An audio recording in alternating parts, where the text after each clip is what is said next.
Hello everybody. What up, Tripper? Hello, Brian. We'll be live in just a minute.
Oh yeah.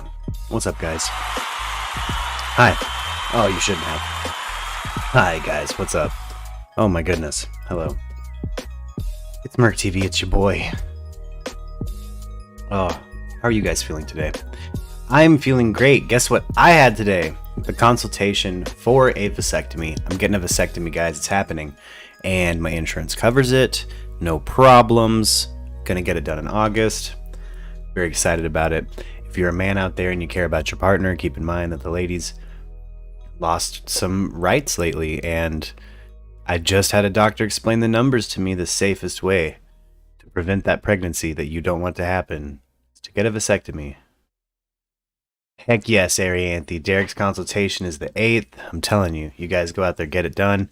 I'm kind of preaching to the choir, because when I set up the consultation, they had plenty of openings really day after my appointment. And now it's all the way to the end of August. It filled up. And they were saying at the urologist office that it's filling up for these no scalpel vasectomies. Get them, guys. Let me tell you, it's a little ridiculous. Out the door for me, $20. It's going to cost me $20, all said and done. That's insane. It's cheaper to neuter me than a dog. And I honestly cause to celebrate. Realistically, right? Okay, let's get my window capture set up here. Guys, I'm in the Discord. I'm gonna unmute myself this time. Sorry about that last time if you were in here. Where is it? There's my YouTubes. There we go. Boom. Boom. Anyway, guys, I'm in the Discord. Link in description. Pillar.io/MURKtv. Click on the Discord link at the very bottom, or there's a Discord link at the top. Click on it. Also click on the Death Wish Coffee link. Before we get too hot and heavy into the day, let's go ahead and hit our quick little sponsor break. Let's hit our adorable sponsor break. Here we go. Boom. We're brought to you by Death Wish Coffee. If you go to pillar.io/MURKtv, right at the very top of our webpage here, you will find the link to Death Wish Coffee. Oh no, it's not picking my screen up. Boom. There we go. Right here. Death Wish Coffee, guys. Pillar.io/MURKtv. Click on the link. It applies your discount for being a Murky. And boom. You can buy with a discount of, I believe, 10 to 15% off of the world's strongest coffee. You can get the world's strongest coffee, guys. It's worth it. Ad break over. Buy Death Wish Coffee, guys. But I want to hear from everybody. How are you doing, Arianti? How are you doing? You still on the wagon? How are things going?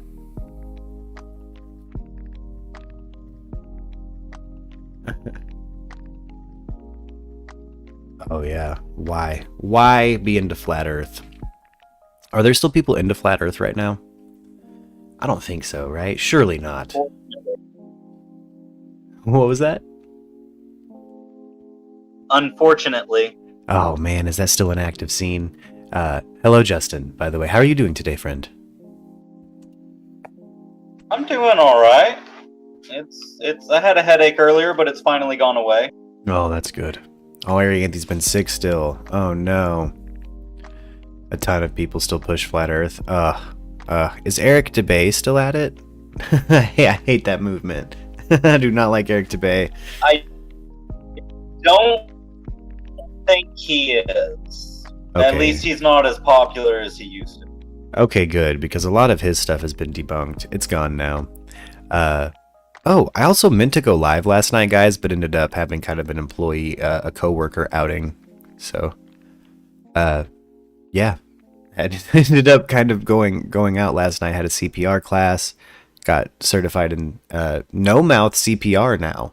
Did you know that's a whole thing?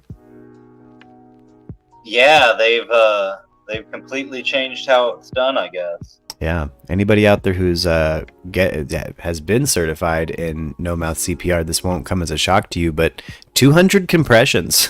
200 compressions. Can you, like, that is so many compressions. Teaching us to line it up, you know, and maybe it was that way with mouth to mouth, but it's like 30 and then you breathe, right? And then, or it used to be. Again, I've been certified in CPR multiple times, but it's been a while. It's been a minute. Arianthi, you better get to feeling better.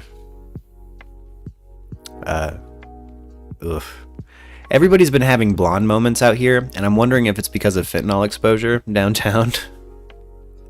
I wonder if we're just radioactive because of the fentanyl epidemic. Like, it's gotten rough. Apparently, the overdoses aren't as bad as they were a few years ago because of Narcan and stuff like that. But this has become a problem. I don't know. I almost genuinely feel like if somebody blows a plume of that smoke in my direction, like if it hits my face, that's assault. I'm over it. I don't know. I don't legally know how that works though.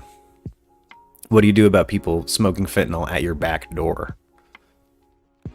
You know, I live in a metropolis too, so it's not like it's a run them off with a gun situation. That would just attract attention that you don't want. You know what I mean? Strange, weird situation to be in. Hello, everybody. Again, apologies for last night. I definitely intended to stream, but had a really good evening out. Certified in CPR, had a couple drinks. By the time I did get home, I was not in a condition to stream. There's just no way. I am at the point now I can casually have a couple drinks now and then and not feel any urge, not wake up feeling weird, and enjoying my life. It's been nice. Also had a really cool chat with a fan of my music last night. And that made me feel so good. So good. Justin, have you ever had an encounter with somebody who hears your stuff and says specifically what the prompt you were trying to hit was? Yes, it's the best feeling there can be. It's the best feeling in the world, and I've had a lot of praise and sales with Murk and been really fortunate, but like there's no live band or DJ set, so I don't ever get to really hear people's opinions on the music. You know what I mean? Other than like assume that it's good because it's added to playlists and the most successful thing I've done, but actually hearing from somebody last night who's like, "Oh, dude, you're just like." He sent it to his lady jams it, like turned into multiple fans, like exactly what you want to hear, like just hearing from somebody that you executed the prompt. You know what I mean? Like his perception of what the album is. Because everything I release, I still feel a little bit like this sounds good to me, but am I just being Daniel Johnston? Am I an outsider artist? Like, does this sound bad? I mean, like, is this bad? Like, am I the Shags? Like, I don't want to be the Shags. But I've definitely made stuff that's more in that lane than anything popular, so I don't know. So nice, just almost like invigorating. Like, I don't know even what to do though. Like, I don't know where to go with Murk as a musical project. I started a whole other kind of band and idea, so I don't know. I feel weird now that that's like kind of the thing that's popped off. It's stayed popped off, you know. Oh, thank you, Anna. Oh yeah, the CPR certification is cool, man. Been certified multiple times. Been through, you know, what they were explaining. Nothing I haven't actually practically used, which sucks. But been there, done that. You know, I do have that instinct, like a lot of people out there, where it's, you know, keep the person next to you breathing. When you see somebody slide, I had a really cool conversation with somebody that works around me about a situation they had where it's like, you know, it's almost like the grace of the universe acts through you sometimes once you're trained to actually like help somebody until an ambulance gets there. Weary, the CPR was a weird one for you. Oh, see, they're not doing mouth to mouth for us anymore. Like where what I learned last night was just hands only. No mouth to mouth. If you do, you have to have like an apparatus thing, or like definitely a mask, like one of the like masks you keep on a keychain. But they skipped that whole part. They're like, this is mouthless CPR. This is what we're going to teach you. There's no, because of COVID and stuff, and also fentanyl, we don't like, there's a fair amount of people that when they go down here, it's because of an overdose or exposure to fentanyl. And if you get even a drop on you, you overdose too. So they're like, you don't, you know, you got to limit your actual contact with somebody, but also save their life potentially. That 6 minutes without oxygen is you got to get them breathing again. You got to get some oxygen in them, you know.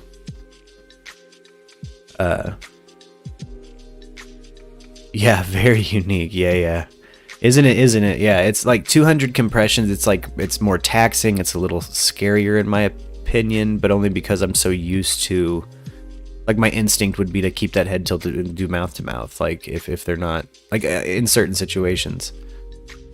But also AEDs are everywhere now. You know, that's cool. I like the just proliferation of AEDs. What's an AED? It's like an electrical defibrillator. It's it'll shock you. It's the pads from the movies. You know what I mean? Oh, I get that. Yeah, and it's interesting. It has its own little computer in it. You put pads on somebody. You might have to dry shave them. You put pads on them, and then the thing kind of tells you what to do. It'll just exactly, tripper clear. It does that. It even kind of says like engaging, and you don't want to be touching them when it goes off again. It's an electrical thing, so like just getting trained on stuff like that's good. Knowing where your AEDs are wherever you work is really important. Knowing where all your safety stuff is. I harp on that though. I'm a professional. Not where I work. It's not my job where I work now though, so I don't harp on it anymore. But back in the day, I used to, I've always been on the safety teams or like the guy who's in charge of like making sure that stuff is up to date, and I don't mind doing it. I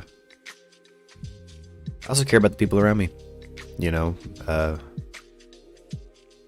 Even if you did have your junk out smoking fentanyl in my back alley,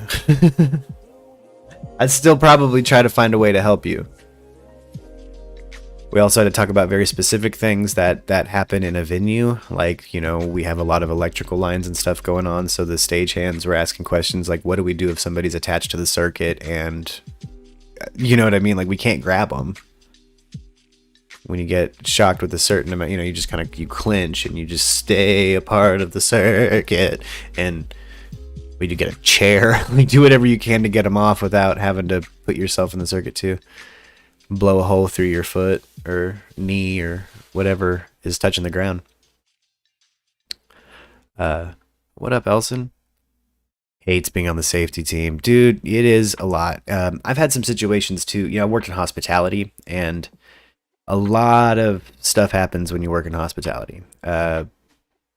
People die in those hotels. It gets dark and weird. And also worked a lot of lonely overnight shifts at places where you're the only one there. You're the only one there that can help, and that's the time when people do stuff. That's when bad things happen. But it's nothing compared to hospitality where we're at now. I've been on, I fill in for security when people call in and stuff. So like, I've seen some fights and things like that, and we've had some accidents happen and some just things that happen in venues, but nothing compared to the world of like hotels. You spend a year at a hotel, something will happen. Something will have happened, and it'll be unfortunate, and it's always a whole thing.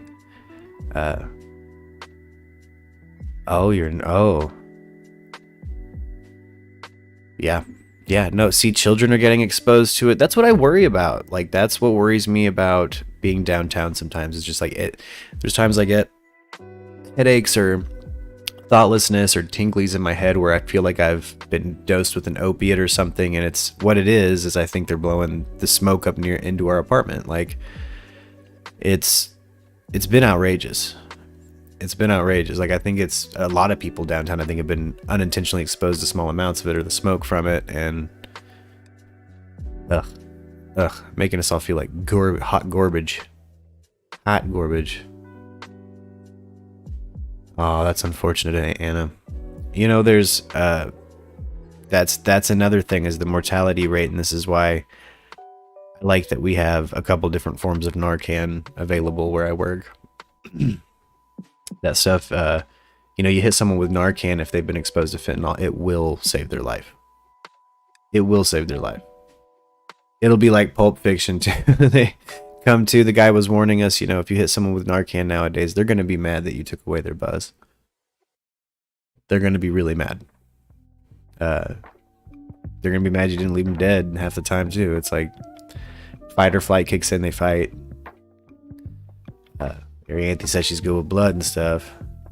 Just don't mouth on mouth, yeah. Yeah. You got a warning to be careful of playground equipment and stuff. Why? Because of contaminants? Why are you having to because of the heat? Because it's so hot? It is 106 here today, and it sounds like it's 106 there. Oh, because the druggies hang out at the playground. Yeah, you might, yeah. See, people need to maybe start some non-profit companies that just power wash and decontaminate places where people were using fentanyl, because I worry about that. How much of that gets left around just in the city and down into the sewer, and how much of that is just in our stuff now? Yeah. Yeah, I would be so concerned about it. So concerned about it. Well, guys, I put up a poll yesterday. Should we do video games or rabbit holes for the next stream? So I guess I'm going to carry that over into today. Again, meant to stream yesterday, didn't get around to it. Had a thing after work, had a CPR class, ended up being a busy day. But should we go down? Should we try to find some rabbit holes? Should we find some interesting content to check out? Should we buy some Death Wish coffee? Finally got paid from YouTube. A fish. Another royalty check. That's nice. I can't believe it happened. Thank you guys again. Keeping the lights on. Special thanks to Justin this month. Specifically keeping the lights on. Did I get back to you on PayPal, by the way? Did everything go smooth with that, homie? Yeah, I'm just having issues because my internet's so slow. PayPal doesn't like to load, so I haven't been able to verify it yet. But I got the email saying I got it. Okay, good. I tried to do it, friends and family style, so that there's no like wait or anything like that, and hopefully just any issues you have on your end, if I can clear them, you just let me know, brother, when you get to it. I'll let you know. I think it's fine. As I said, it's just it takes forever to load because PayPal, for whatever reason, is a data hog. Oh, yeah. It really is, too. It does, actually. Yeah, I like to be on Wi-Fi for that. I've had that eat through my data, yeah. And Venmo. I mostly use Venmo nowadays. But I have a dope little Venmo card and stuff like that. And they're now just part of, like, it's the same bank that runs PayPal, which is weird. But I'm cool with it. They'll cash a check, Alright, let's see. We got news. I don't know why I have the news pulled up. It's all like Trump and Bannon today. I really don't care. I'll be honest. I could care less. Should we look for... Did you know that space hurricanes are a thing? Space hurricanes are a thing? Like in Star Trek, like like Galactus in that really bad Fantastic Four movie. It's very it has to do with like a basically a giant rotating plasma storm that happens in the atmosphere. Hashtag Mjolnir is real. That sentient storm inside of that hammer is real. Boom. That's how it happened. It's one of those. I'm into. That's crazy. Space storm. Hold on. Let's see.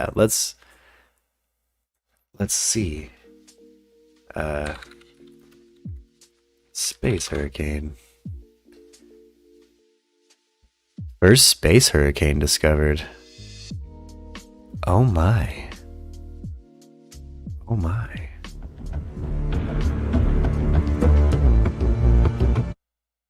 Really Scientists discover first space hurricane over North Pole. The hurricane was spotted by a team of researchers led by China's Shandong University, who published their findings recently in the journal Nature. What up? Identifying the hurricane using satellite data, the team found an unusual swirling mass of plasma in the Earth's ionosphere, which is the area where Earth's atmosphere meets outer space. They noticed that the phenomenon behaved Similarly, so the wind-based hurricanes we find on Earth. Whoa. But this space version rained electrons instead of water. What? In space, astronomers have spotted hurricanes on Mars, and Saturn, and Jupiter, which are similar to terrestrial hurricanes, in the low atmosphere. Huh. There are also solar gases swirling in monstrous formations If deep you've within the seen the sun's meme about atmosphere, Jupiter putting on a called hat solar recently, tornadoes, it's one of these, from what with I wisps of understand. several Earth radii. Oh. However, hurricanes have not been reported in the upper atmosphere of the planets in our heliosphere. The huge space hurricane was spread out across a 1,000 kilometers area above the North Pole, and lasted for nearly 8 hours before it broke down.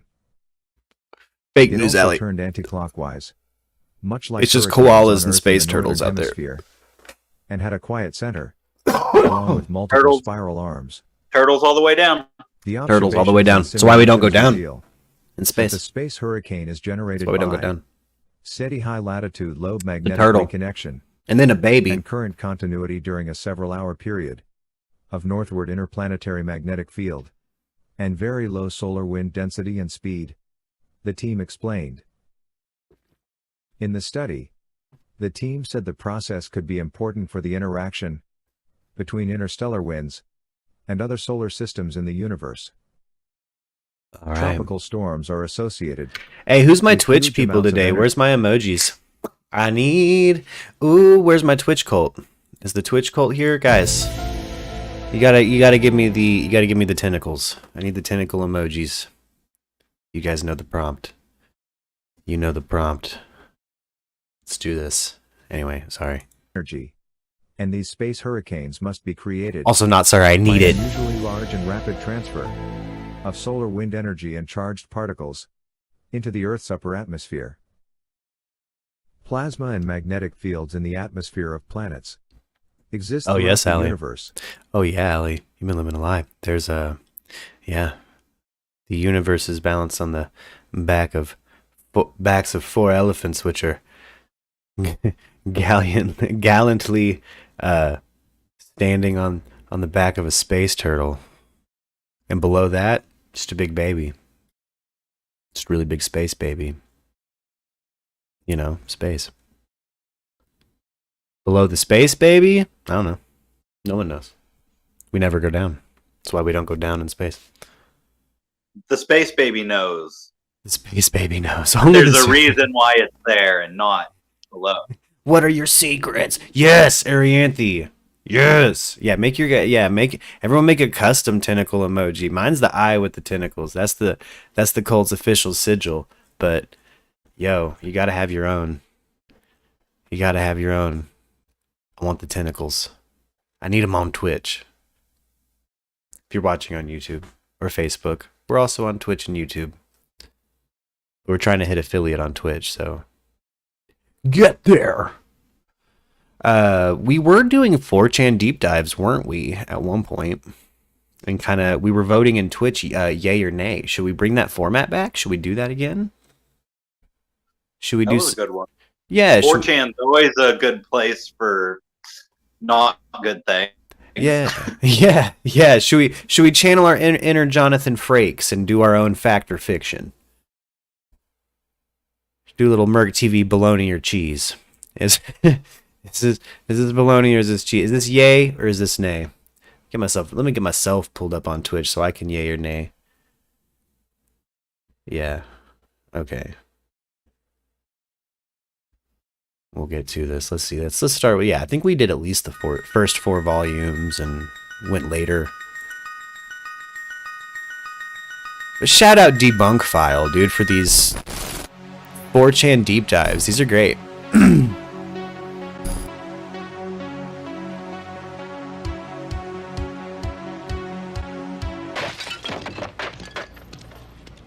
Oh, I forget. I Oh. posted a couple pictures in the VC text chat. Oh, hold on. Let me check those out. Hold up. All right, bam. Sorry, finally Twitch loaded. Hi, and welcome to Debunk File. My name is Sep, and today we're going down our 5th 4chan dive. Before this video begins, I want to address a warning. This episode features quite a bit of disturbing content. If you are sensitive to discussion of blood, gore, or anything of that sort, consider clicking off the video now. Trigger this warning. Addition to the deep dive really isn't for the faint of heart. Also, features if by you know far what our 4chan most... is, you already know all. Yeah, if you know that we're doing a 4chan deep dive, and this is volume 5, hey, it's gonna be gross. It's gonna be gross. Again, shout out Debunk File. Everybody follow Debunk File on YouTube.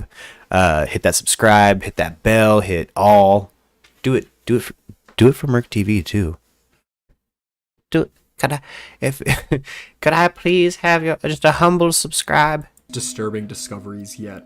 Do you Besides mind that, there smashing isn't that really bell any intro for me? necessary here.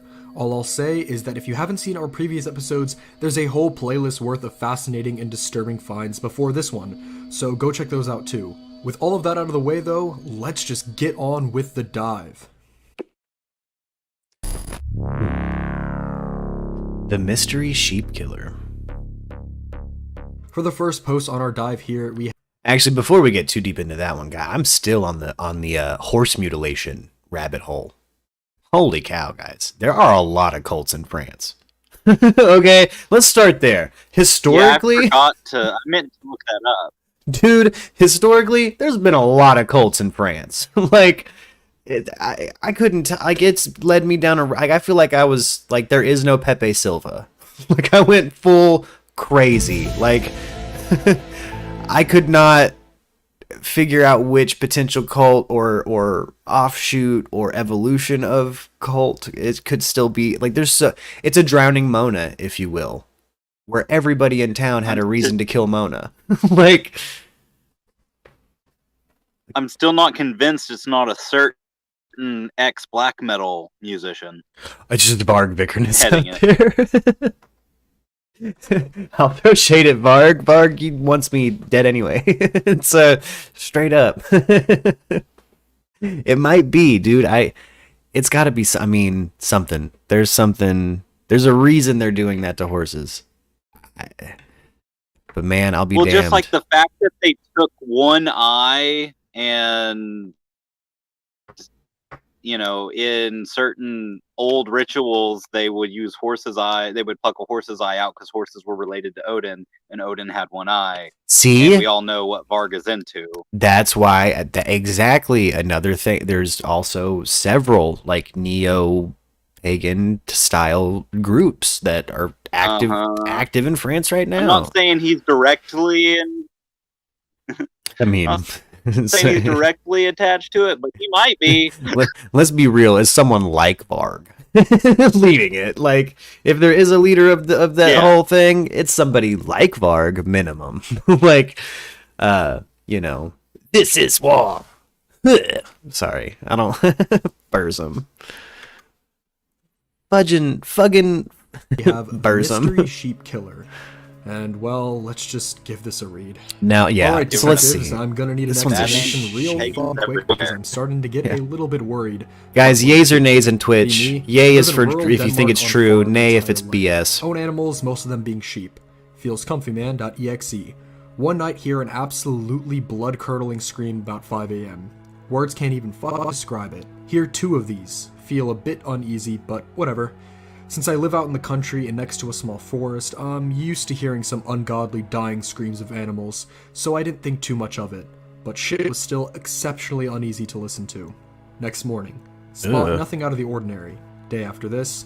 Have electronic classes. Spot my dad dragging a sheep carcass through our back garden, presumably to the place where we bury the animals that die unexpectedly.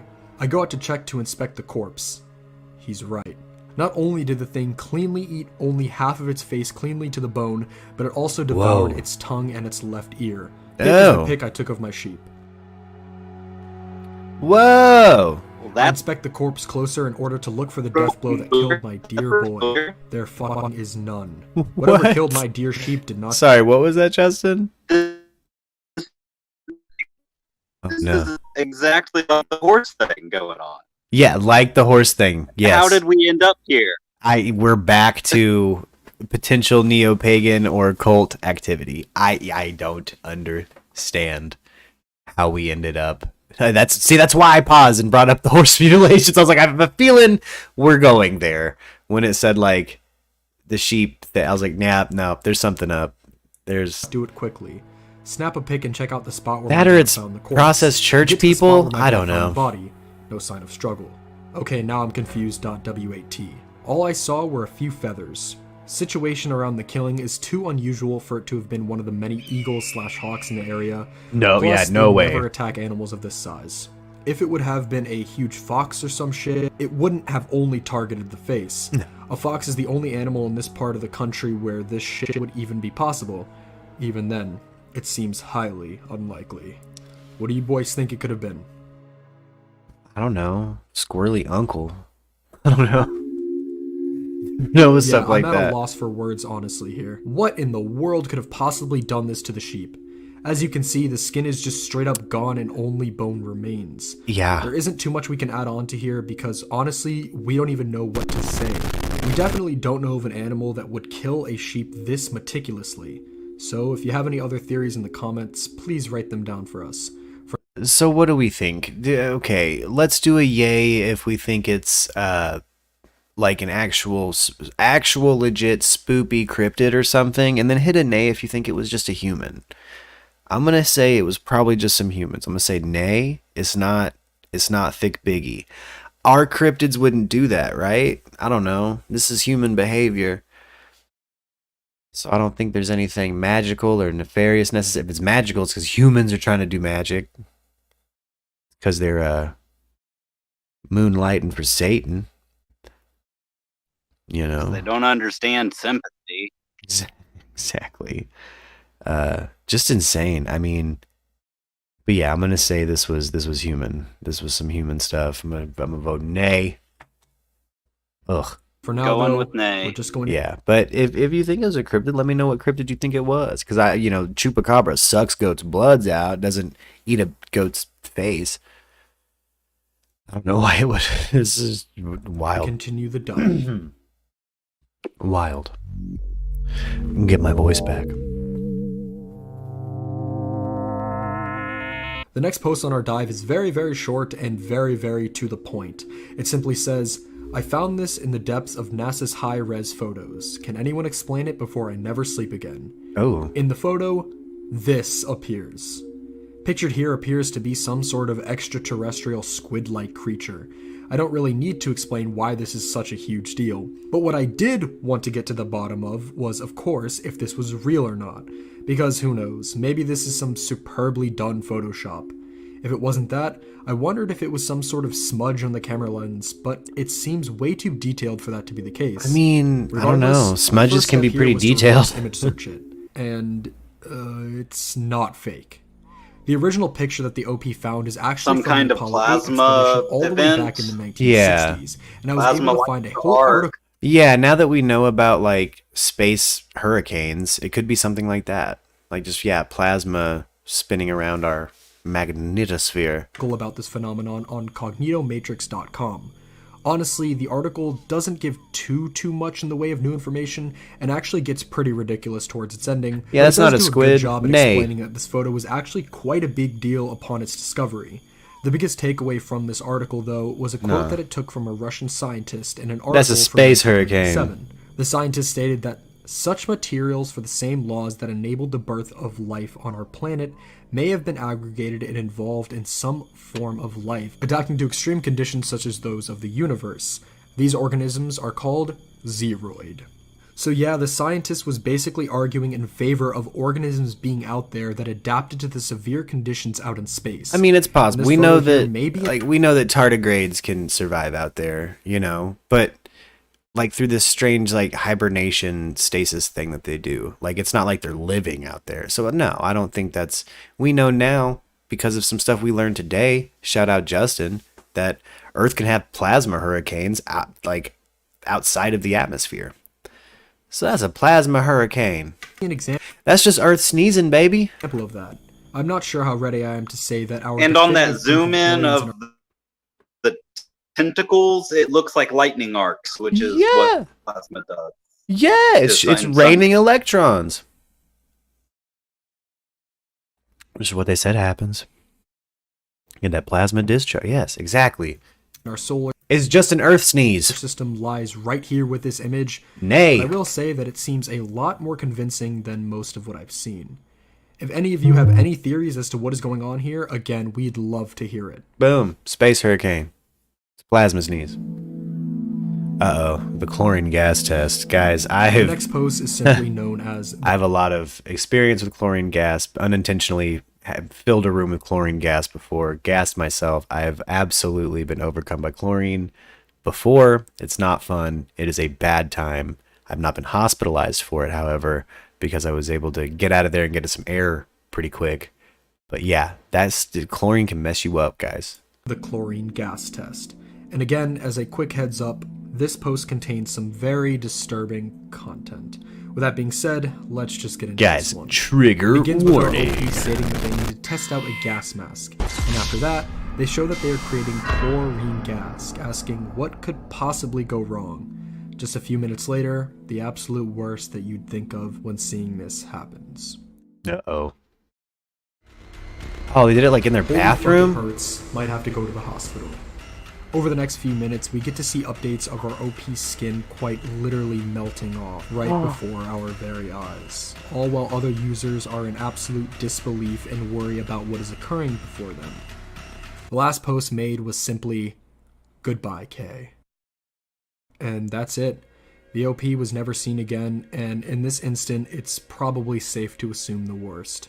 As other Whoa. users stated, it's hard to understand what was going through the poster's head when he was thinking up this idea, as chlorine gas does not just act on breathing pathways. What? It melts flesh, as we were very clearly able to see.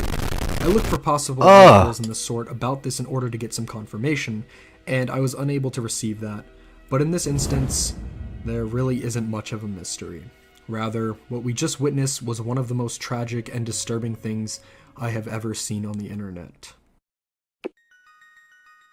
Wow. No, that one, guys, I'm gonna say I think that one happened. That looked like he had really messed his arm up, and if he had exposed himself to chlorine gas for that long and then stayed in the bathroom, like, yeah, he's no longer with it. That was... He said goodbye in a very... yeah, knowing that his minutes were finite. It was almost over. Oof. Oof. But yeah, I think that one was real. This final post, for lack of a better term, is straight up insane. But off the initial image, it doesn't seem to be that much. As you can see, it shows a super blurry picture of some creature in the snow, and it just says, "Boy, I sure do love mutated penguin spiders." That's a penguin spider. That's a penguin. I'm saying like Benedict Cumberbatch. That's a pingling. For 4chan standards, this is quite mundane and really is something you could find It kind of just looks like a dark spot above where like 4 penguins are just kind of shuffling along. It's too blurry to really tell. all the time.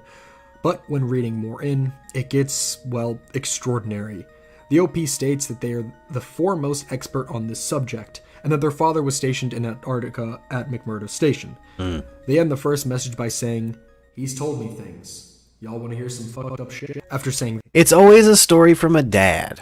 It's always like a dad, like a dad. My dad told me this, and it's like that. Look, if it's, why does it always have to be grandiose? Like the stuff that Justin and I's dads told us wasn't this massive, or included some necessary like.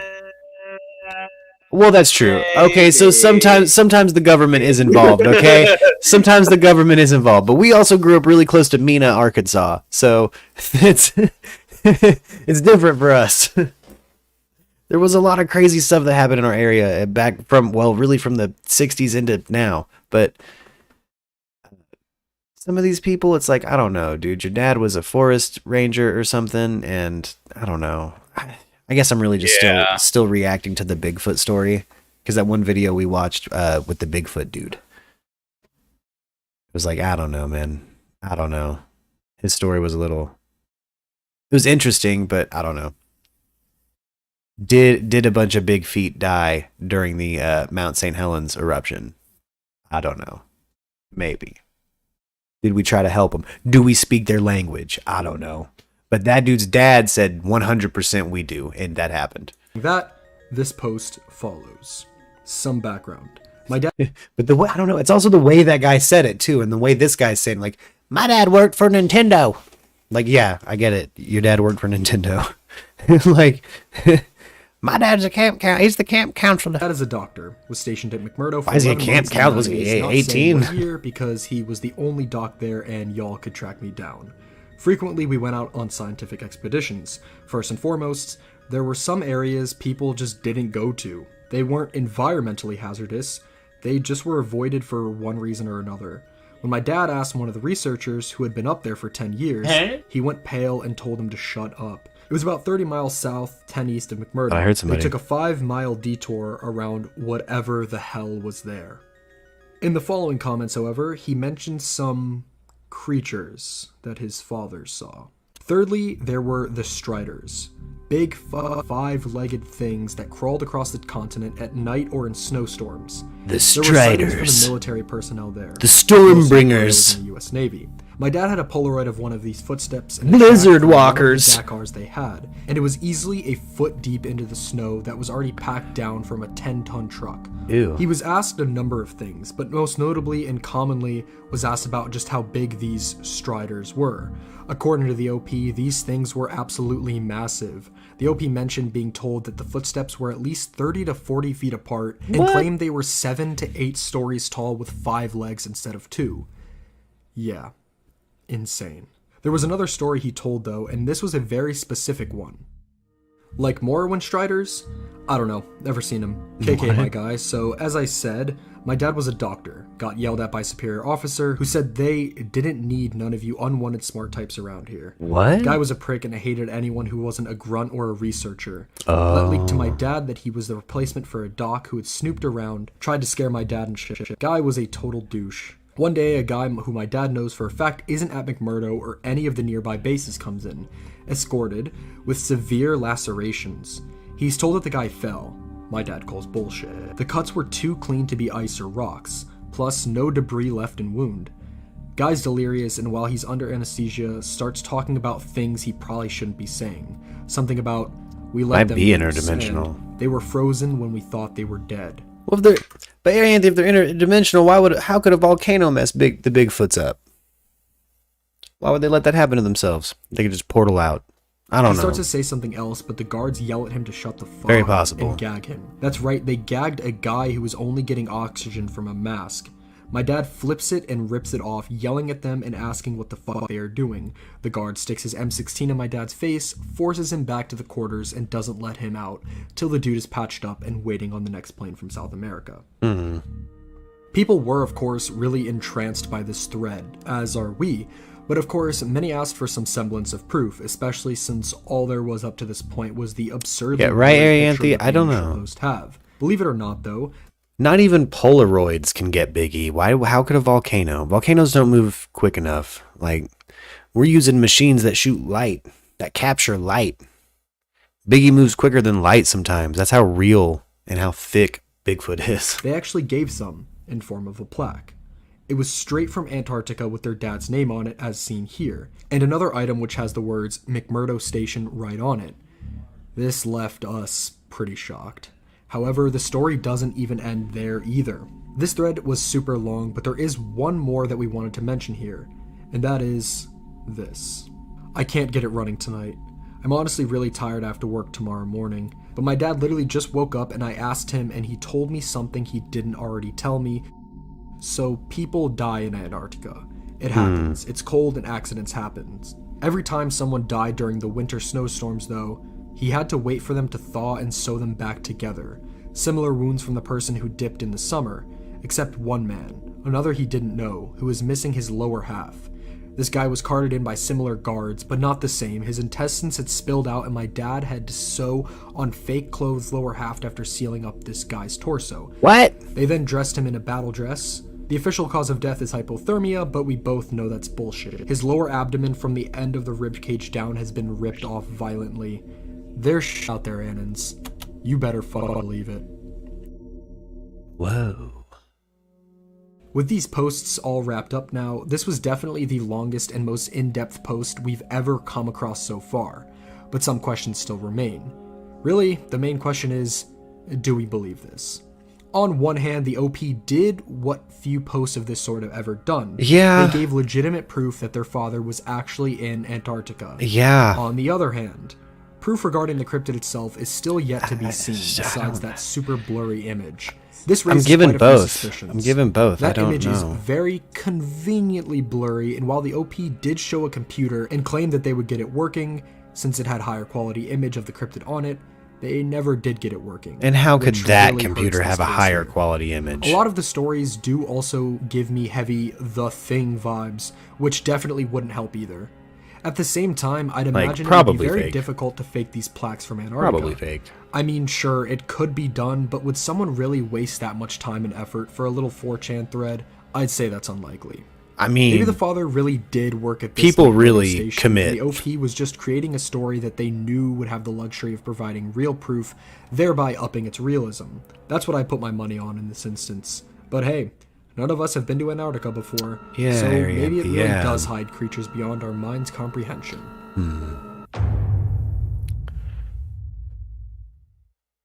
That's going to do it for this edition of the 4chan Deep Dive. This was a much lengthier one than usual, and honestly, maybe the best string of posts we have found yet on our... That was a very interesting string of posts. Oh. A Mind and Nefarious TV. What? Who is Crazy Sun Throw Off? Huh. It's from Debunk File. Let's check out this crazy story. This little headline here kind of caught my attention. Let's see what we got. Again, if you're in Twitch, give me the emojis. If you're not in Twitch, hop in Twitch. Give me the emojis. We trying to hit affiliate, baby. Heck yeah, it's Debunk. Yay, Debunk File. Thank you guys for watching this channel with me. Again, everybody subscribe to Debunk File. Hi, and welcome to Debunk File. My name is Sep, and today we're going to be talking about the Reddit user Crazy Sun Throw Off. The world of Reddit is one filled with mystery and intrigue, and a large reason for that is because there is a subreddit for basically anything you can possibly imagine. That's great if you were interested in a ton of stuff like us, but it's also a double-edged sword, as the weirdos that scour the internet also get to look and post about practically anything they want. One of the subreddits that has always attracted a lot of attention is the Confessions subreddit. Now, the title is self-explanatory. If you have a confession that you want to get off your chest, just post it here. This place has simple confessions like, I've never solved the Rubik's Cube before, and there are also deeper confessions about serious issues in an individual's life. However, there is that third boat that floats around, and I like to call it the really, really strange confessions boat, and today I will be sharing one of the posts that I have found. The title of the post reads, I stood by and allowed my wife to almost kill our son. I was happy she did it. And wow, yeah, that's pretty weird to say the least. Whoa. Now, this is a very long post, and since it needs to be read in its entirety to be solved, what I decided to do was bring in a couple of awesome channels and just read this post in its entirety for you. And after that's done, we will talk about it. So sit back, get nice and comfy in your chair or bed, or wherever you are, grab some popcorn, and let's do this. Oof. Alright guys, yeah, trigger warning. This one sounds crazy. Okay, fair warning. This one is long as hell. Oh, heck yeah, Graph. For that. But this is very hard for me, and I've been carrying it around for a lot of years. On the advice of my therapist, I've written it all out to try and work out my feelings on it. He didn't advise me to submit it to Reddit, of course, but I have struggled with this for a long time, and I need to hear other people's opinions on it. I still really have no idea how I feel about it, even after all these years, but I will submit for judgment by the masses. I know I did wrong on some things, probably a lot of things. I tried to do my best that I could. My son was very troubled. Very troubled. If you've seen the movie We Need to Talk About Kevin, it will really help to understand what I'm talking about. Because I swear to God, when I watched that film, I thought I was watching a documentary on my life. I felt the writer must have had cameras hidden in my damn house. That's how accurate it was. The only difference in that movie, the boy appears normal to his father and only reveals his true nature to his mother. With my son, he didn't have that mask. His insane behavior was the same with everyone. From the day he was born, my son just came out wrong. He was planned. My wife and I tried to get pregnant and were ecstatic when he was born. He was wanted and loved. We showered affection on him and really tried to give him a happy childhood. But from the day we brought him home from the hospital, he was miserable. He cried for 13 months straight. I'm not exaggerating, 13 months without a break. He cried until he had no voice left and kept crying. You could see his little face scrunched up and no sound coming out. There were times where he would literally be crying in his sleep. I've never seen or heard any other kid able to do that. We brought him to the doctors, specialists, tried changing his diet, held him, rocked him, toys, swaddling, music, mobiles, everything you could think of. Nothing worked. 13 months of grating, grinding, no sleep hell. Once he got over the crying stage, we thought we were out of the woods, but it quickly became clear that for some unknown reason, he was just angry at being alive. I never saw that kid have a genuine joyous smile once in the time I knew him. I saw him grin, a vicious, horrible grin many times, taking a perverse pleasure from causing pain or suffering on breaking a rule. But a smile from real pleasure and something nice? No, never. Not once. He had no interest in anything positive. He was fueled by hate, and everything he did was bent towards that. As soon as he could talk, his mission in life was to destroy things. He would break or try to break anything that came in his range. Smash it, chew it, throw it in the toilet, whatever he could. After a while, he figured out That's how kind to of get his baby diaper behavior off and for a took great minute. I pleasure mean, in pooping and pissing anywhere he could. yeah, After that's, a while, babies he do figured out that, how dude. to hide it and started pissing and pooping in places he wouldn't find right away, grinding it into the carpets, making it even more of a problem to clean and make the house stink. When he got older, ages 9 to 15, he would piss and crap in our bed until we got a lock on the door and he wasn't able to get in anymore. Then he'd just take a dump in the hallway in front of our room. That biological warfare started at around 2.5 years old, and he never grew out of it. I'll try to speed it up, as I could literally go on for days about this stuff, but as he grew older, he became more and more unmanageable. He would bite, kick, scream, scratch, and spit at anyone trying to do anything with him. He was kicked out of school twice before he was 9, then let him back in and There's then something kicked going him on out with that for kid. good. He had to change schools. The next one put him in a special class that kept him Something away from going the on other with that kid. students. We had to install a door and a lock on the kitchen because he would steal knives and use them to gouge But I don't like the these parents' walls, attitude. furniture, and Like, chase people sometimes around things, with like, them. you need to get your He kid was checked 10. out. He stabbed me pretty good in the hip and ass. I still have scars. As he grew older, he grew darker. He moved into setting things on fire and torturing local animals. There was a stray dog that hung out around the park near our house. My son blinded it in one eye with a barbecue fork. He would dip cats' tails in gasoline and light them on fire. He became a violent, stinking, vicious beast that lived in our house. We Whoa. couldn't do anything with him. I will take this opportunity to preempt the tsunami of messages. Yes, we had the kid in therapy. Oh, okay. He saw a psychiatrist twice a week and had God knows how many different medications prescribed to him over the years. Nothing worked. Therapy didn't work. Meds didn't work. Nothing worked. He was like a poison cloud of hate and fury lashing out at anything in his reach. This is general, like, a sociopath and a When my son was psychopath. 16, my wife got pregnant again. I can't tell you how different our reaction was. Instead of joy, we felt horror. This pregnancy had not been planned, and we really were at a loss over what to do.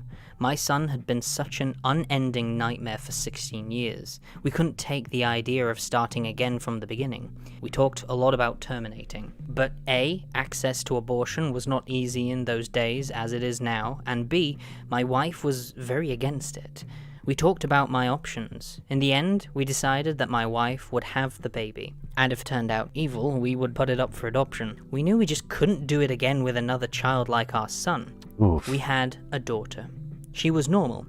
Suddenly we saw what our lives should have been like the whole time. How things would have been had our son not been himself. She laughed at things. She breastfed without biting. She didn't have any teeth anyway, but you could tell she was just trying to eat, not tear her mum's breast off. After 4 months, she was sleeping through the night. She was happy. She was normal. I can't describe the relief of happiness we both felt. I don't have the words for it. This is where I believe I may have started really pulling back from my son. Up until that time, whatever mistake I made, I had always tried to see where this is going. My son. I am convinced of that. I tried to help him and love him and care for him. I really tried. But when my daughter was born, my wife and I both see where this is going, just turned towards her. She became our focus. Not from malice, but just because she was so much easier. She was so happy and sweet. Every moment we were with her was like magic. I understand this was wrong, but we honestly couldn't help it. I don't have a better explanation for that. My son hadn't cared about my wife being pregnant. I honestly don't know if he really understood it. But when we brought our daughter home, he started acting out even more. I didn't think it was possible, but he took it up another notch. 17 At now. this time he was 17, and we were having blowout screaming matches daily. Usually, after we fought, he would storm out of the house and disappear for hours at a time, or come back the next morning. It was a relief. I started to actually look forward to our fights because it would get him away from us for a while. Oh no. After the birth of our daughter, my relationship with my son was almost entirely gone. No. Our only real interactions were screaming at each other. My wife was even worse with him. She just had nothing left. By that time, if our son ever came into the same room as her, she would just stop whatever she was doing and start screaming, "Get away from me, get away, get out," until he left. No. He started spending more and more time out of the house. What did he do? Which was a blessing for us. I have no idea what he got up to out in the world, but we were just happy it wasn't being inflicted on us. As a consequence of our son's behavior, we had invested heavily in locks around the house. All of the cheap, thin interior doors in our home had been replaced with thick, dense wood doors that couldn't be kicked through, equipped with keyed locks that my wife and I carried. I know it sounds extreme, but locks and heavy doors were the best way to create safe spaces from him. And again, before I'm inundated with messages, I was not locking my son in rooms like a prisoner. He had free reign of the house and could go as he pleased. My wife and I would lock ourselves in rooms to protect ourselves from him. If anything, we were the prisoners of our own home. No. Oh no. They didn't lock him up, he locked them up. Oh man. On this day in question, I had fought with my son in the morning and he had left the house in a rage. My wife and I were enjoying some peace and quiet in the kitchen while our daughter napped in our bedroom. And then my daughter began crying. Any parent who has a young child can tell you, you get used to the sound of your child's cries, and you can tell after a while what they need. They cry differently if they are hungry or need changing, or they're just restless and want to be held. Babies can communicate pretty well before they can speak. This cry was none of those things. They really can. This cry was terror. Pure terror. The second we heard it, my wife and I were both up and out of our chairs and running to the room. The door was locked, of course, and it took a few seconds to get the key right in. When we opened it, we couldn't believe it. My son was in the room. We lived in a bungalow, and the bastard had climbed in the window to get to her. He was standing over her crib with a steak knife in his hand. I have no idea where he got it. It wasn't one of ours. We controlled our knives very carefully and always kept them in locked drawers. I think he may have stolen it from one of our neighbors' houses. He had broken her skin twice already, once in the belly area and once on her arm. I could see blood running down. Yeah, they said they had him in therapy, Arianthi, he was dragging but the back of the knife down her face. he needed to be hospitalized. Not cutting, almost tickling, teasing her while she screamed. He looked up at us and smiled. Dang. Before I even knew what I was doing, I was already moving, running to put myself between them. I didn't think about it. I just moved instinctively. Even with that, my wife got there faster. It was like a movie on Fast Forward. She got to our son and bashed his hand away and threw her whole body weight against him, knocking him away from the crib and bouncing him off the wall. I picked up my daughter and held her while my wife screened us. I could see her shaking, almost convulsing. I can remember the smell of the room, the sound of my daughter screaming and wailing, the look on my son's face as he stood there. Just nothing. Was it part two of the same story? Dead. There was nothing in his eyes. No emotion. Oh, goodness. Oh, no. He looked like an alien to me. I watched my wife take a step forward toward him. I could have reached out and stopped her, but I didn't. She stepped forward again, very close to him, and I could have stopped her again, but I didn't.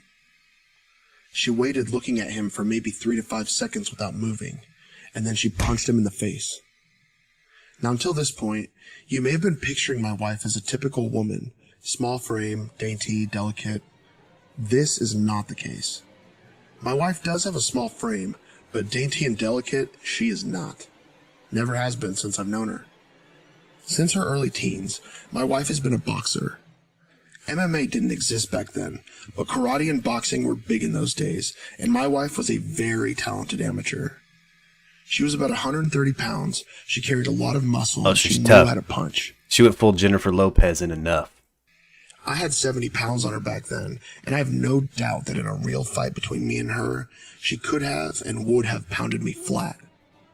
Neither of us had ever laid a hand on our son in anger before, but something broke in her that day, and all the years of anger, pain, sorrow, and frustration just came pouring out. When she hit him, his head snapped back and blood started pouring out of his nose. He hardly reacted. He just looked at her with this shocked expression like he didn't know how to process what had just happened.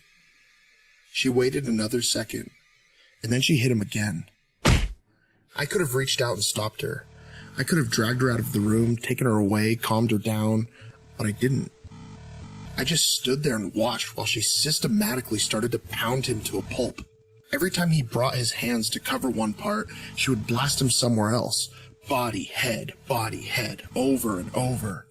He started screaming, crying out, yelling for her to stop. It's the most genuine reaction I'd ever seen him have to anything in his whole life. But she wasn't stopping. I watched her ramping up, hitting harder, faster, working him like a heavy bag. Oh. He tried to swing at her, and she slipped him easily. She was on autopilot, sinking down into her training. I stood there watching for a minute. Then I turned my back on them and took my daughter out of the room. I brought my daughter to the kitchen and gave her a bath in the sink. I found that he had cut her a third time, on the sole of her foot. All the cuts were superficial, but I cleaned her up and held her until she calmed. I put polysporin and band-aids on her cuts. In our bedroom, I could hear my son screaming, calling my wife horrible names, telling her he would cut her head off and rape her. After a while, I didn't hear him saying anything anymore. Didn't even hear him crying out. I assumed that he must have been knocked out, but I could still hear her beating him. That went on for a long time. Long enough for my daughter to drift off to sleep in my arms. I just sat at the kitchen table waiting for her to finish. Finally, she came out and sat down across from me. Her hands were swollen and red. Her face and arms were splattered with blood. Her chest was heaving. We just stared at each other without saying anything. After a while, I asked her, "Is he dead?" She looked back at me and answered, "I hope so." I nodded. That was all there was to say about that. I understood how she felt perfectly. I felt the same. I didn't know what to do, so we just sat there waiting silently. Eventually, my wife started crying and went to go take a shower. I just stayed there holding our daughter. After a long while, I heard moaning and sobbing coming from our room. It turned out that my son wasn't dead. I went in to see how bad it was, and it was pretty bad. I've never seen a more merciless beating laid onto anyone, before or since. He was lying on the floor, rolling around with blood leaking out of his face, lying in a pool of vomit. His nose was squashed flat out across his face. Both of his eyes were completely swollen shut and started to blacken already. I could see that a couple of his fingers were bent out at weird angles and he had pissed his pants. I think he must have been missing teeth, but I couldn't see any on the floor, and I couldn't see inside of his mouth. His lips were all puffed up and swollen. From talking to my wife about it later, I know now that she had systematically beaten every part of his body, focusing heavily on his legs. She told me she kicked him in the groin repeatedly until her legs got tired, and then kept beating his body long after he had passed out. When my wife came out of the shower, I still didn't know what to do about our son. I didn't know whether to call the police or an ambulance, take him to the hospital myself. To anything. I honestly had no idea what I was supposed to do. Oh my gosh. Get him help way before this. I simply didn't care what happened to him anymore, and we decided to just let him live or die on his own. There was an in-law suite in the basement that we had never really used, and my wife, my daughter, and I just moved down there. We simply ceded the top floor of the house to my son and locked everything down, separating our lives entirely. There was plenty of food in the upstairs cabinets, enough for a couple weeks or more. He had a washroom and bedrooms to use. We had a washroom in the basement, a small kitchenette, and a separate entrance, so we just stopped going upstairs. We just decided we were done with him. I figured we'd let his food run out and see what happened. Whoa. Over the next week, we could hear him moving around upstairs sometimes. I think he just spent most of his time lying in bed recovering. I went to work, watching on high alert in case he attacked me in the driveway, but he never did. My wife stayed home with our daughter. She was never out of our sight. One night, no, these parents are criminals. Smashing things and banging. These parents are criminals. He didn't respond. If this story is He true, never tried to get downstairs that's not... or get near us, though. I think he was afraid that if he got near us, my wife might finish the job on him. After 3 weeks down in the basement, we hadn't heard anything from above for a few days, and I ventured upstairs to the main floor of the house. The place was demolished. Whoa. There was no sign of my son. He was gone. It took months to repair the damage he had done and get the main floor back to normal again. There was food and feces smeared all over the walls and broken glass on the floor, big holes in the drywall. He had ripped the place apart. He tore up the linoleum in the corner of the kitchen and emptied an entire foam fire extinguisher into the living room. I feel thankful that he didn't burn the house down with us in it. I'm honestly not sure why he didn't. The kid wasn't shy about lighting things on fire. After that, I lived in fear every day that he would come back. He would ambush us out of the blue and try to kill us. We moved house about 3 years later, and I finally stopped being afraid that he would show up again, as now he had no idea where we were. Yeah, I honestly. felt safe from him. Honestly, Arianthe. All this happened a long time ago. My son was born in the spring of 1971. My daughter was born in 88, and I'm an old man now. I'll be 70 this year, and my wife passed from cancer in 2016. My daughter is 31 now. I moved in with her and her husband after my wife passed. I've got 2 granddaughters, and they are the joy of my life. I see a therapist a couple times a month to talk about all this. I don't know where my son is. The last time I saw him was when he was lying on the floor of our bedroom, bleeding and smashed. I haven't heard from him since he left, more than 30 years now. I don't want to. Oof. I carry a lot of guilt from that time. I wonder, I don't know, is this true? You guessing this is true? I didn't beat him myself, but I allowed him to be beaten, and I thought he deserved it. I was happy it happened. I didn't try to kill him, but I would have been happy if he had died. I will say that I hope he was able to overcome his demons and go live a normal life somewhere. If he wasn't able to do that, I don't buy this author is 70. And I truly do hope someone out there killed him. When I knew him, he was a rabid dog, and whichever way it went, I just hope he still isn't out there hurting anyone else. Yeah, was it real? I don't know. I'm saying nay. I think that was written by a younger person than 70. That was the single most insane thing I have ever read. What does Debunk File think? There is a bright glaring question in the forefront of all your minds right now, including mine, and this is, was this real? Nah. Well, let's find out. What I'm gonna do is put the arguments in favor for each side. What I mean by that is I will explain how it could possibly be genuine, and For then sure, show Graph. why it No, could like, possibly be fabricated. Graph And the finally come Revenge, up with the yeah. conclusion. But see, that's the thing, Graph, is it was built to make you sympathetic for the parents. That's why I think it was crafted. That felt like it was a short story built I'm for going to start with 4chan. the reasons why the story could be real. I don't think a And that is 70-year-old simply a wrote that, condition though. called ODD, which stands for Oppositional Defiant Disorder. The definition for it being a disorder in a child marked by defiant And also disobedient Arianthy's point, behavior yeah. to authority figures. One of the comments under the post said that if you Google accounts of children with ODD, every read is a trip. And yeah, I read some accounts of children with this disorder, and they are actually crazy. While this could possibly be the case, while researching I did notice that I didn't find a case that lasted nearly as long as it lasted here, and there were other Redditors that commented about other people with ODD turning themselves around. So if this is real, this might not be the case of ODD, and could be a case of something more extreme, such as full-on sociopathy or psychopathy.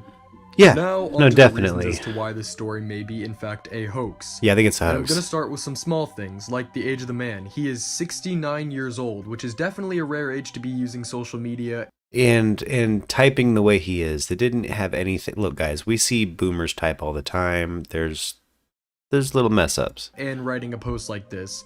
Again, this is kind of a nitpick, and it could be true, but you just don't normally see this. No, it's I think not that a the beating nitpick. It's portion of the valid. story and onward sounds ever so slightly fabricated too. It was shown with great detail that this person was beat to a pulp, and the police never got wind of this. Also, after he was absolutely obliterated and they moved to the basement, and they only stayed there for 3 weeks before he vanishes without a trace. Yeah. Forever. I don't know about you, but after hearing just how bad he got beat up, I wouldn't think that he even been close enough in a condition to leave in just 3 weeks, and have also Another torn up reason the this may be house. possibly fabricated is that it's just so With well each of your written. fingers Maybe broken? even a little too well written. I don't know if this sounds like another absurd piece of criticism, but it's structured extremely well and feels like something that was planned out for a long time. Yeah. The username simply being crazy sun throw off doesn't exactly help either. I don't see an old man making a Reddit username like that. It sounds almost like an alt account. Some might say that this even reads like a story on r/nosleep, which is a popular subreddit dedicated to telling creepy stories, so why not post it there? Well, on No Sleep, No, it's it just is a known fake. that practically everything posted is fake. Yeah. The Redditors here clearly didn't want this story to feel fake, so why would they post it there? Also, the Confession subreddit doesn't have many stories of this length, and the No Sleep subreddit does. So if we posted that story on No Sleep instead, it probably wouldn't have garnered nearly as much traction as it received in the Confession subreddit. And again, like mentioned earlier, it wouldn't be regarded as true on there either like he wants. This is most likely just a very talented writer who has had a passion to write this out for a while. It was posted on Reddit with the intention of raising an eyebrow and turning heads. And Yeah. I'm willing to bet that the reactions he has gotten so far are the exact reactions he was envisioning. Absolutely.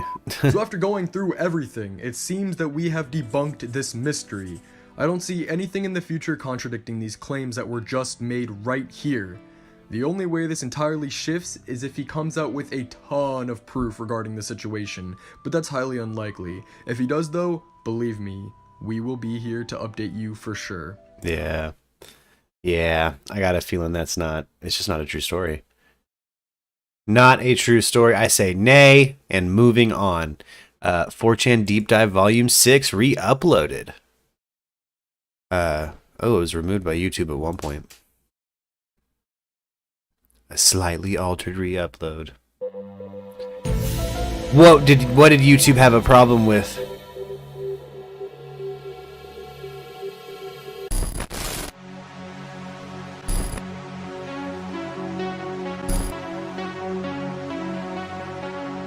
What up, Debunk? Again, everybody subscribe to Debunk File. This channel's dope.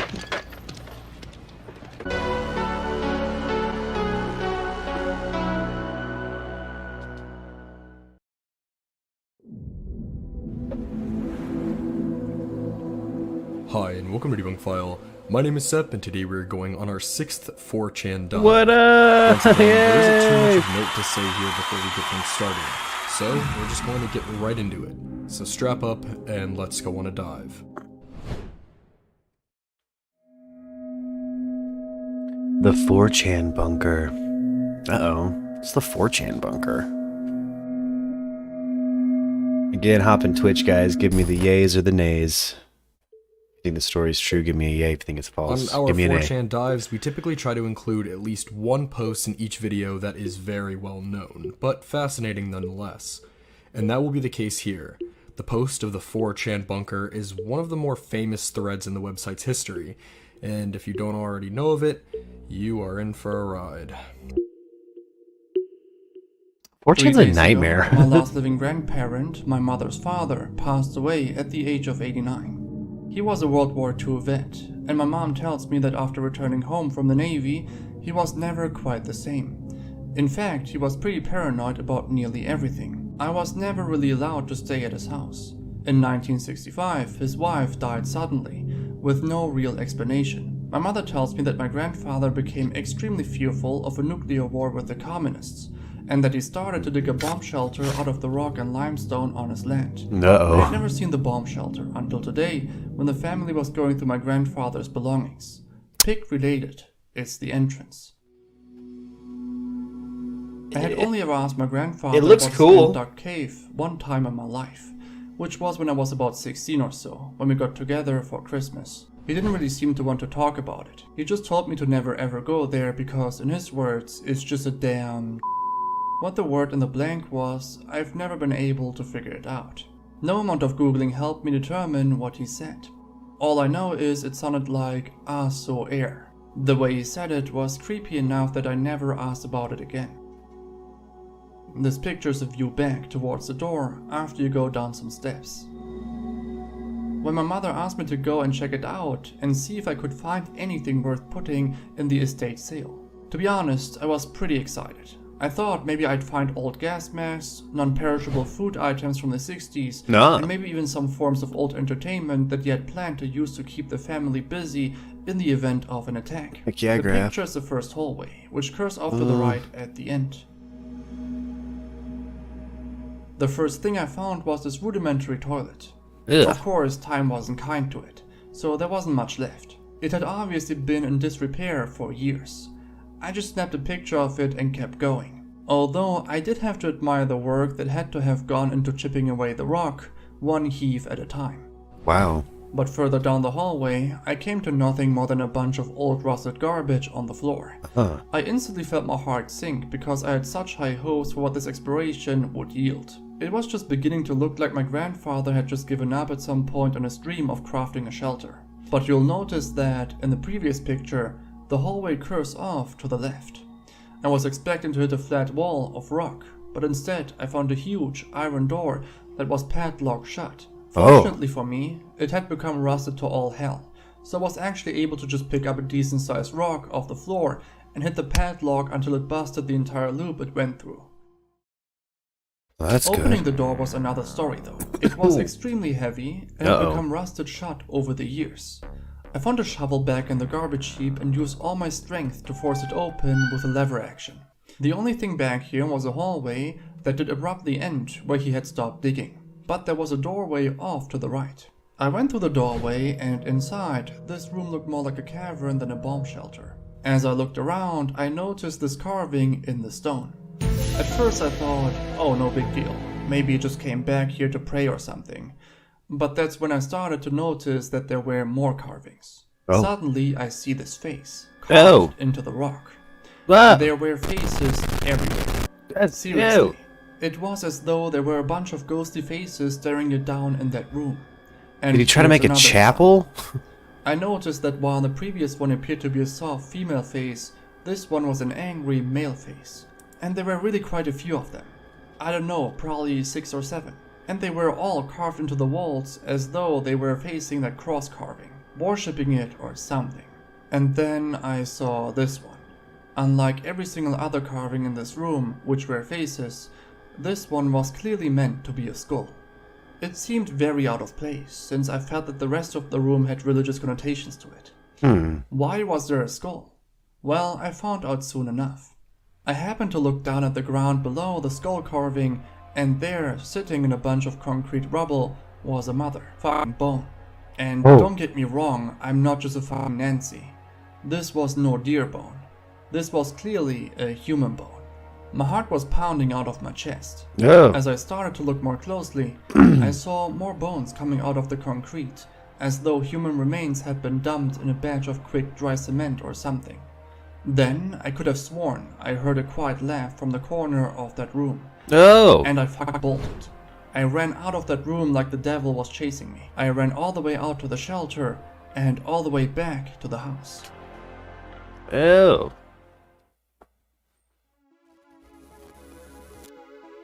Oh. And that about does it. As stated, this is a very infamous one, but it still remains one of the most fascinating. Oh, what do you guys think? I don't know. You thinking nay, Graf? You thinking nay? Fact or fiction, guys. Fact or fiction. You'd think maybe we'd have an address on this bunker. Maybe some more stories about it than just a 4chan post. I'm gonna hop on Graf's bandwagon and say nay. You guys let me know in the chat what you think. Fact or fiction. Alright, let's move to the next one. On the platform. Wow. And like any 4chan... I couldn't imagine finding that, though. That'd be crazy. I have had to clear off, one of my grandfather's estates, and it was... Ugh. Needed more to be convinced. Yeah, Graf, maybe some video, really anything. And post, we of course need to go over the validity of what we have just read. In reality, there are multiple ways to look at this. If you believe it is real, there would still be remaining questions, such as the many people that wonder if the bone that was found really belonged to a human or not. Some believers of this thread think that they may have been the bones of some animal, rather than a human. Of course, that doesn't answer nearly every question that would arise if you think this post is real, but it would answer the creepiest question. If you think it isn't real, you'd likely point to this just being some kind of set or place of that sort, and for it just simply being a little too ridiculous to think this all happened. For me, the main reason I don't think that this post is real would have to be with the way that it is written. Yeah. It definitely has that author feel to it that makes me believe it is fabricated. We've actually caught flack for using this reason as to why some posts may be fake in the past, and that's because we're usually unable to give direct examples as to what we mean by that. Usually it's something that is hard to explain, but thankfully, I do have a direct example as to what I'm talking about here. Oh, that's good. It all comes down to his comment about the word that he cannot remember, but almost does. It seems way too fitting that he can't remember the word, but leaves it just close enough to where we can figure it out. In this case, a word that is close to his pronunciation is ossuary, which refers to a site that is made to serve as a final resting place for human skeletal remains. I don't know about you, but that entire thing just seems way too fitting, and is exactly the type of thing I'm referring to when I make that point. Yeah. That fact alone is enough for me to not believe that what happened here is legitimate. Even though I don't believe in the post, it doesn't take away from how creepy it is, and so I hope you enjoyed this read if you weren't already familiar with it. If you were, then I hope you enjoyed that throwback. For now though, we're just gonna continue to dive. Unless he tried to make his own little bone grotto for... It could be an old family. He could have found an old family cemetery while he was digging that bunker. Yeah.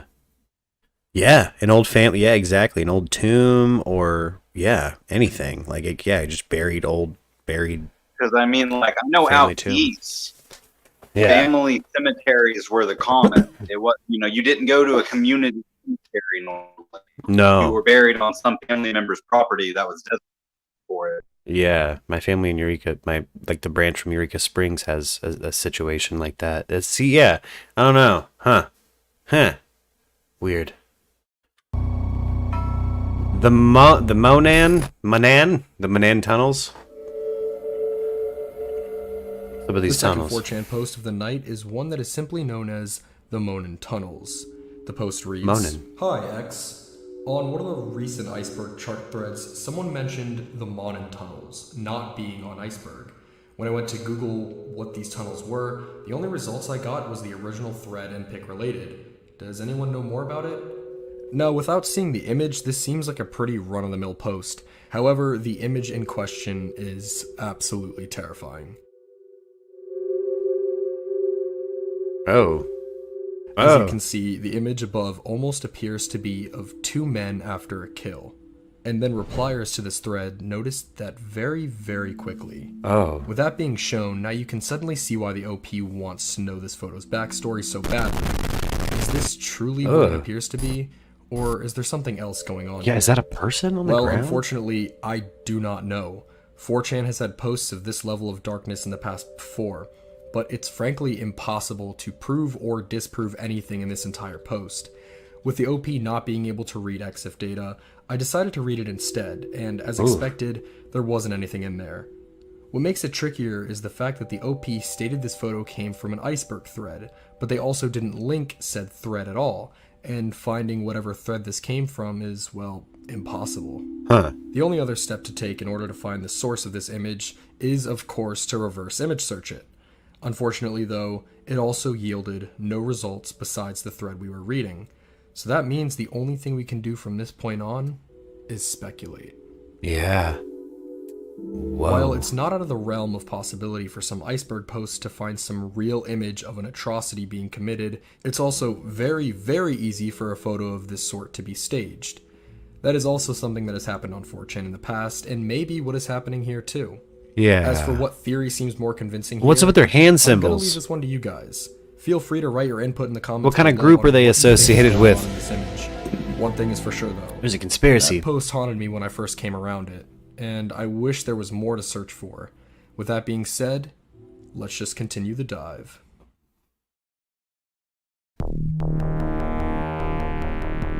Low Mac, I don't know, that last one, dude.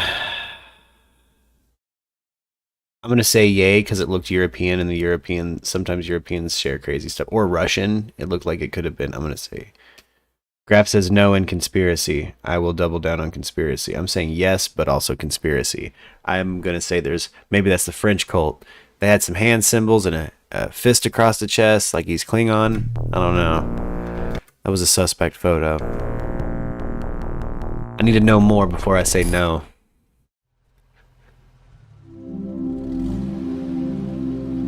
Like our first post of the night, this next post is also a lengthy story. However, unlike that one, this one is basically unknown. I accidentally stumbled on it during a deep search in X's archives. And the story which I found is a true journey, to say the least. Uh-oh. Strap in. Hello, X. I'm not well versed in the spoopy, so let me just tell you a story. A few weeks ago, I was at the library and I found a book called Imperial Dogmatic Spherical Holes. It disappeared since then. What? Which means who knows what the fuck. What struck me about the book was the obviously amateurish binding, as if it didn't belong there, and there was no library sticker on the spine. Looked like something from a Vanity Press website.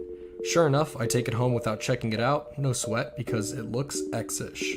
Mostly the book makes no sense other than the introduction, which is about how you're supposed to be high on cough syrup, or the rest of the book doesn't make sense. After the introduction, it's just a bunch of mostly English gibberish plus pictographs and seemingly random squiggles. I forgot about it for a few days until later when I'm bored and want to get high. So I think, what the hell, and drink about enough syrup for a third plateau trip. Why? I've done DXM before, but I'm no experienced junkie. And crazily enough, the book starts making sense. And even crazier, it claims to be directions to some lost age of wit. Man, I don't know. What? And even crazier, the book speaks extensively about the town I live in and events that have taken place in the last few days. Even though I got the book weeks ago. But of course, And it's I'm not high, so it's not in any known language. Anyway, the book tells me to go to a cave near my house and not read any further until I do, because I need something there for the following pages to make sense. What? I try to read further anyway, but the pages are just blank, although a dark gray color. I decide to go to the cave because #YOLO. Oh no.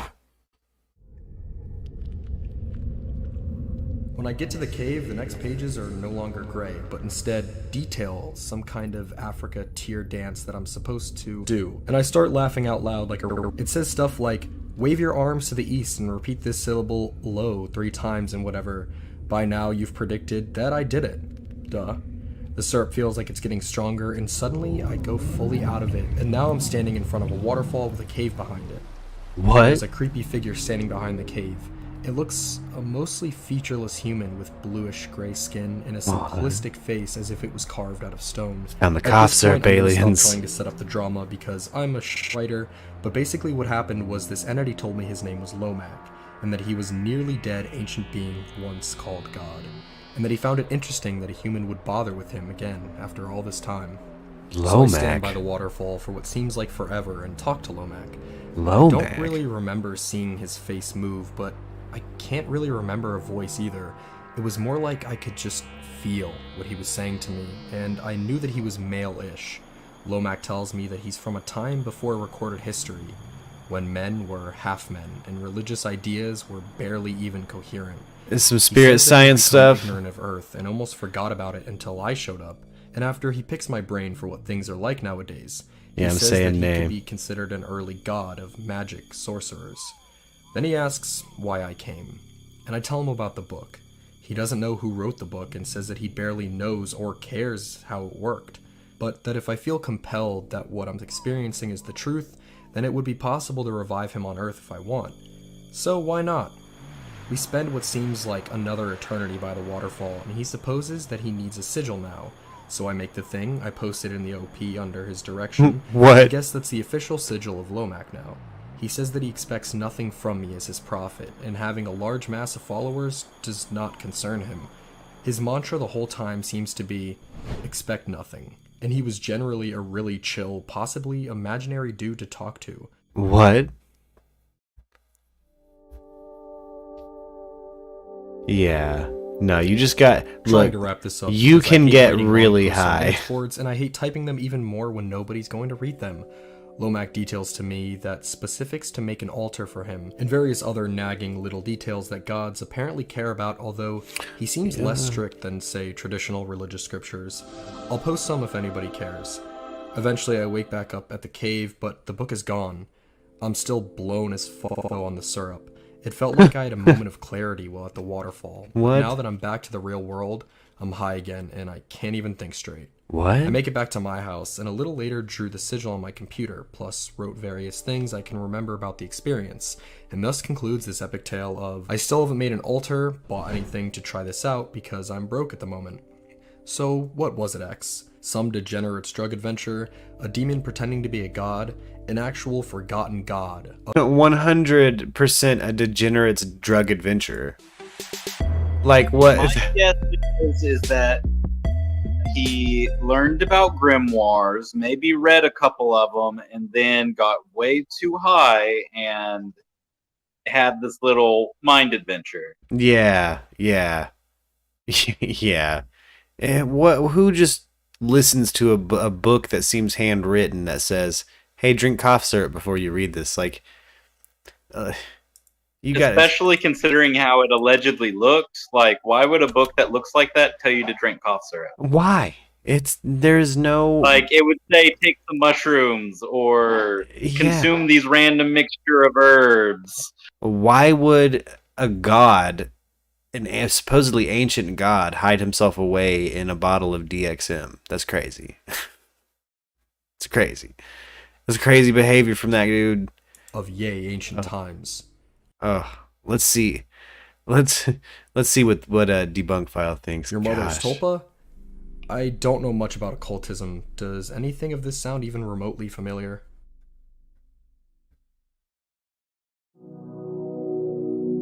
He watches too much Ancient Aliens. That is the extent of this crazy story. The OP also provided instructions on how to revive Lomac, and 4chaners naturally tried it out, with some even claiming that it worked.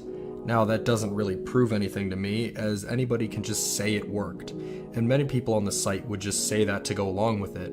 But one thing that is very interesting to note is that unlike every other one of these posts, the OP did not abandon it. He truly stuck around until the end, answering any question that would come his way. Oh, wow. Some of his answers actually helps this post's case, in a way. While I don't believe our OP saw a god and went on a true mystical adventure for a second, the fact that he was high for the entirety of all of these stories makes me wonder whether it was just some crazy trip. And what's even more telling is the fact that the OP also believes that that may still be possible, even with seeing Lomac a few times now. While that may definitely be what is going on here, the fact that there are no results when you search up this book, and the fact that there were also never any pictures posted. Let's see, what's this link here? For Mary Anthony.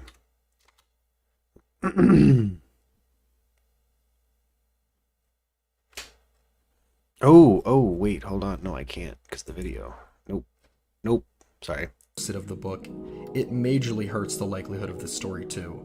It may have been some crazy trip and the OP doesn't come off the way most of the people who make more clearly fake stories do, but the coincidences are still too much to ignore, and I don't buy this one either. With that being said, you can feel free to theorize with this one too, as it was an extremely fascinating read. But for now, we're going to get into the final post of our dive. I mean, I believe this guy got really high, so give a yay if you think he got really high. Oh, what does B keep in the freezer? Yeah, that's where I think that guy went with Lomac. I don't think Lomac's real. I think Lomac might be real if you want to summon Lomac and get really high on cough syrup, but no way. Lomac, the god of getting scissorped. a pretty pimp god. So as you drink noticed, scissor. This video had more lengthy stories than normal. Lomac! With our most terrifying find we have ever gotten so far. As a quick warning before we get into this one, I must say that this post includes some very graphic imagery, so viewer discretion is strongly advised. This is some serious disturbing stuff.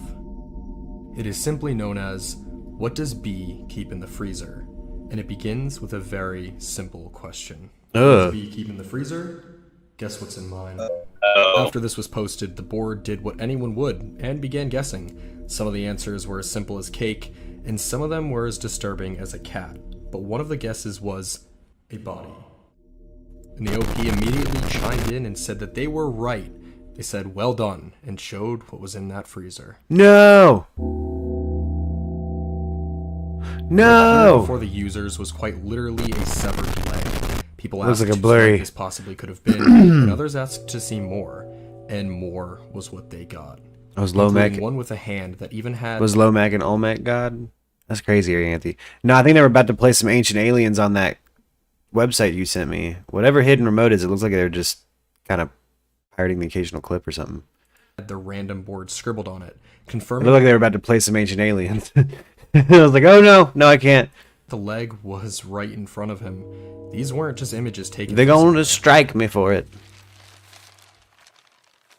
This post gets under my skin more than any other we have covered this far. I'm no expert on this subject, but this severed leg looks real to my eye. If this were to be done as a sort of prop, then it's an extremely convincing one. But if this is indeed a real leg, how did the OP get it? I mean, possibility here is from a person that didn't run away. And while that is the first thing you may afterward think of and could be possible, it just can't be proven. I truly hope that this is not what's going on here. We do always cite 4chan as the place with the most unhinged people on the internet, and while that does scare me here, I still can't say without a shadow of a doubt that this is what we are dealing with here. Maybe there is somehow a different explanation.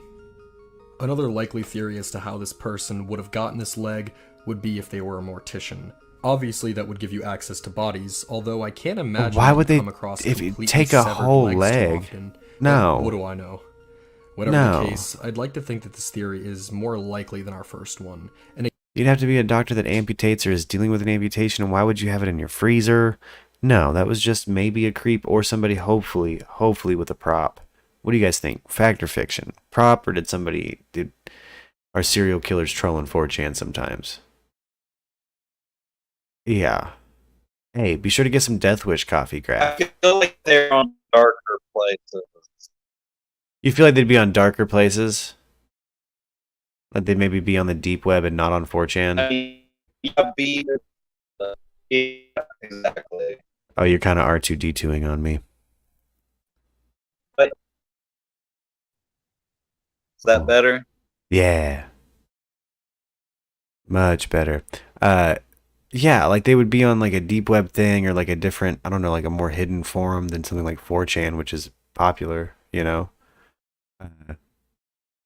Ooh. Can't afford the Death Wish coffee? Oh, I think you can, friend. Should get the discount code. And again, there is a solid chance that we are looking at a prop here, but it just looks so real to me. I can't definitively say what's going on either. Truthfully, this post really got under my skin, and I truly can't make heads or tails as to what's really going on here. The only thing that's certain is that I will not be sleeping tonight. And that about does it for this edition of 4chan Deep Dives. As you saw, this video featured more long stories than we typically do. That's that, you know. Yeah, that last one, I don't know. I'm gonna say prop. All right, we have another deep dive. Volume 7, gang. Let's do it. Again, everybody follow and like and subscribe Debunk File. These are kind of fun little watch parties. And Debunk has been really cool about not really copyright striking or anything like that. What was that, Justin? Oh, yeah. Hey, heck yeah, Graf. Well, everybody else buy some Deathwish coffee. At some point, Graf will be in a position that he can. No more Cafe Bustelo.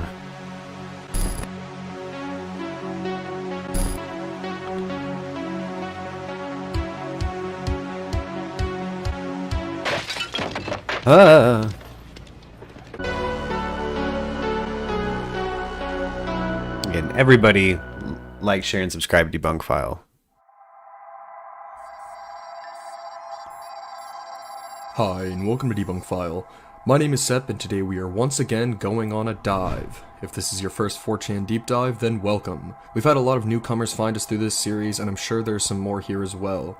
What up? I hope you enjoy this series. We are new. If this isn't your first one, then as always, sit back and let's get right into it. Bip bop.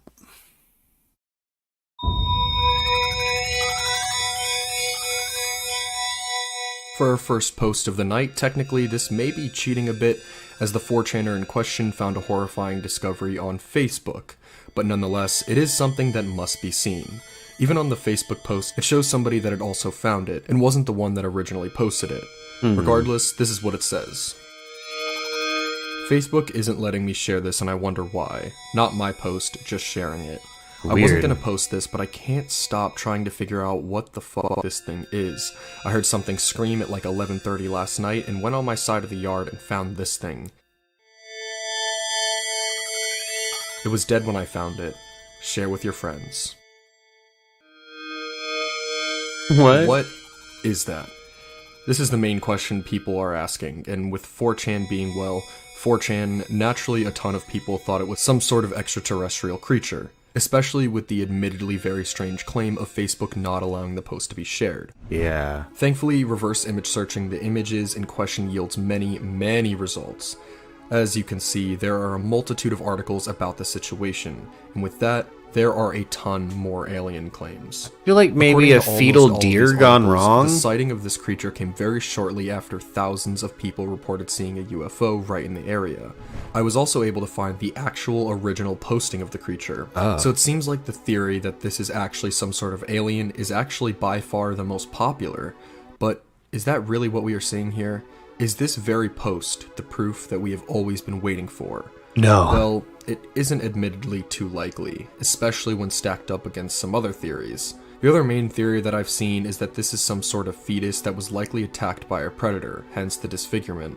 Of course, the next question that would follow that is, well, what animal is it? And the most popular choice among that is that it is a deer fetus. Yeah. Now, while I did do research, I don't admittedly have as keen of an eye or the best knowledge on the anatomy of a deer to confirm or deny.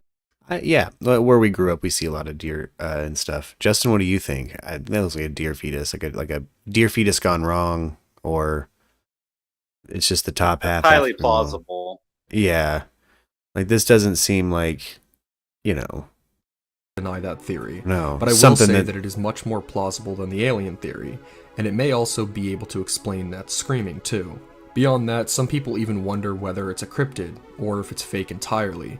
While we can't wholeheartedly give an answer as to what this thing truly is, the deer theory definitely seems the most plausible, at least to us. But who knows? Maybe aliens truly have been hiding right under our noses the whole time.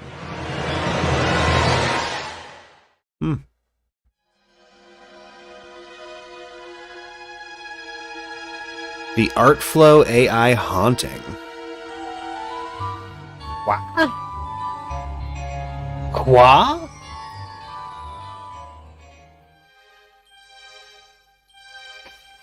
For our next 4chan post, we have a terrifying moment coming from a website I've actually used in the past before.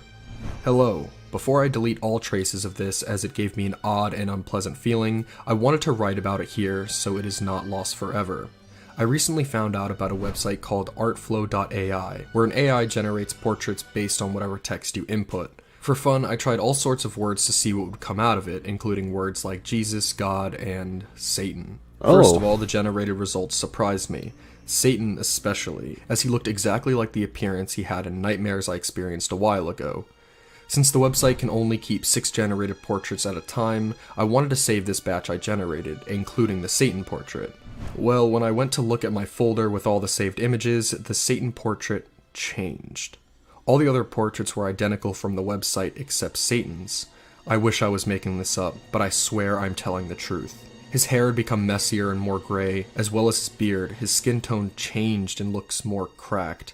He smiles with his teeth with an insane-looking stare, instead of the more stoic look from the image I generated. And worst of all, his eyes are glowing red, and it looks like blood is dripping from his lips. I don't know what to make of this. There could be some logical reasons behind how this could have happened, but not once in my life have I ever saved an image just for it to turn into something else. Oh. And of all the portraits I made, that is weird. Only the Satan one changed. It's the devil. As soon as I saw the thumbnail, I felt odd pressure and vibrations in my body. My religious mother told me to instantly delete the file. I feel the vibrations in my body. I feel like I'm going to die. I'm shaking. I'm shaking from the inside out. I'm dying over here. And follow up with a screenshot of what it looked like on the website before disappearing. I sincerely hope it will not affect any of you negatively as it did with me. I just do not want this information to be lost. Make of it what you will. God bless. Yeah. Okay. He also shared images of some of the other portraits, along with what the Satan image originally looked like as seen here. To be honest, this isn't one of which I could properly give an answer for. And why does Artflow AI make a Satan that looks like, what's his name that played Smeagol? It looks like the motion capture dude, the dude that plays Ulysses Claw. It really does read in the MCU. But of course, it also isn't possible to literally prove that either. One thing is for sure. I definitely have never seen or heard of an image suddenly changing that drastically when saving it. As one last comment, the OP gave a possible theory as to what he thinks is the most logical explanation, having to do with the website possibly having a function to worsen any generated drawings of Satan, but that isn't true. While I wanted to believe the poster badly, I frankly can't. It seems just as likely that this glowing Satan was just another separate portrait made afterwards. What do you guys think, yay or nay? But I myself actually wanted to test this out to see if it would happen too. This involved me literally waiting 800 entire minutes for the image to be made too. And after all that waiting, it didn't distort or anything. The original image is right here, and the one that I saved in my computer looks the exact same. Oh wow. What? But still, the thought of an image that could actually be demonic was something that I found really intriguing, so it was certainly worth showing. If you have any different theories as to what could be going on here, we'd love to hear them. As for now, let's continue the dive. Yeah, I'm giving that nays. The mangled deer. What is this? This is this flavored like deer today. Right. For our third post of the night, we have something that in some ways is slightly similar to our first post, but also much more disturbing.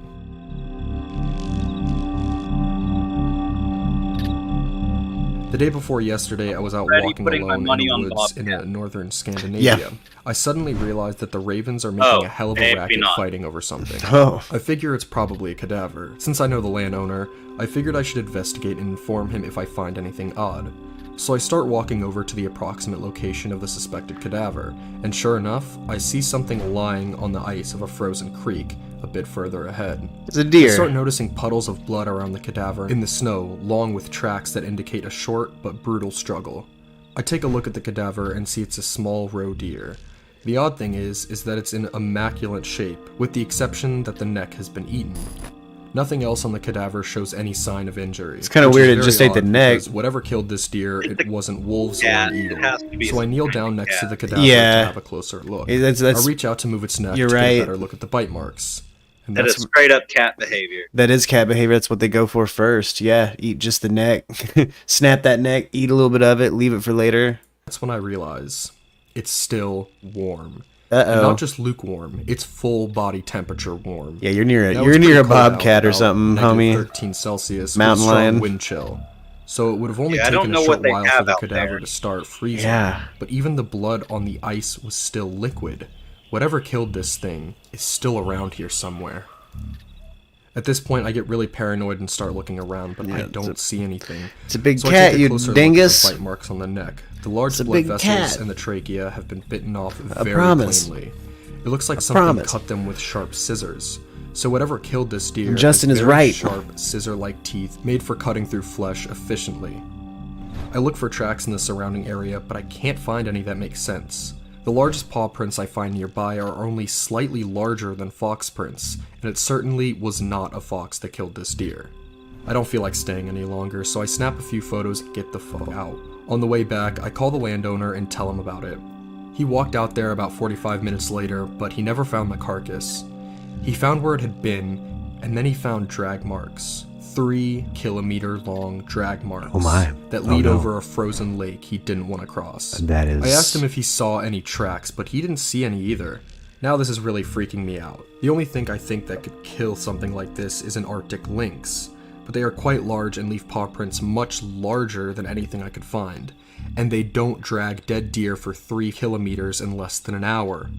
Looks like the deer was laying dead on the ice for a while since it had melted the snow in the ice. Then there are some drag marks. My guess is that the creature had just killed the deer and eaten a bit of it, then started dragging it off, but it only got a few meters before I came trundling conspicuously through the woods and chased it off. Also, this creature must be very light, since it didn't leave any tracks, and it could easily walk around in ice that was far too Or weak to it burn. was dragging Here's a the close-up on animal the neck. from behind and it covered its tracks because cats will do that. Oh, Parts you're to what the right. body looked like. I'm not trying to have a re-upload happen again, so sadly that can't be shown here, but we will link the thread in the description for those that are curious. Basically though, the neck was as described, completely gone, pretty much down to the bone. That is certainly a really interesting condition to find something in, along with all the other things that the OP mentioned, such as the fact that no prints could be found anywhere, and that it was supposedly dragged over an ice lake. There truly aren't any animals I can think of native to the area that would pull off such a feat, and of course, due to that, the suggestions of a cryptid entirely are popular among those who have seen this post. But if you have any theories as to No, what could have big done cat. this, once again, definitely comment those below, because as of now, we're stumped. But there is one thing that is certain. There is indeed one thing that is certain, and that is that we are at the top of the second hour, and that means it's ad time. Guys, go to pillar.io/MURKtv, click on Deathwish Coffee, and go over to deathwishcoffee.com, and it'll apply your deal. Get 50% off. Come try some of the world's strongest coffee. Also, at pillar.io/MURKradio, my Spotify is right here. You can listen to my music. You can buy our merch. Boom. Where's my merch store? Is the merch store offline? Oh no. Well, below the merch store. I just looked it up and I bet it's the Eurasian lynx. Oh. That area.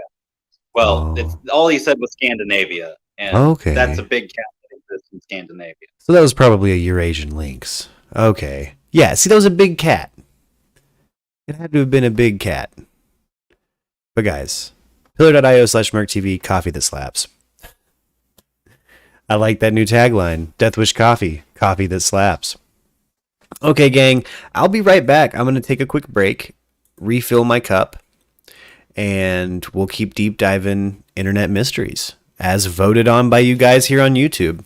If you guys want to be a part of the polls, follow me on YouTube, subscribe on YouTube, and check out the community post. I'll be posting more polls and things like that, and we're going to be doing content based off of those polls. So, see you guys in 2 seconds.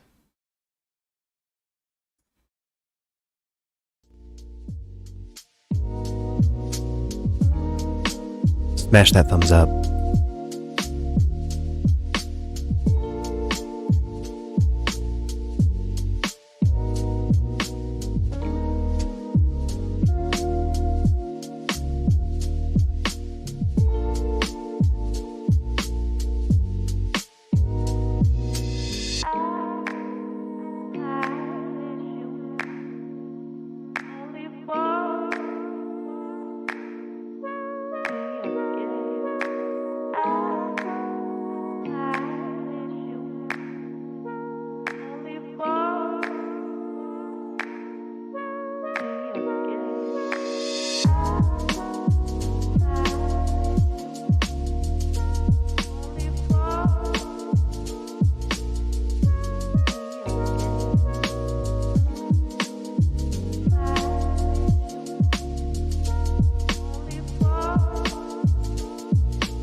It's me.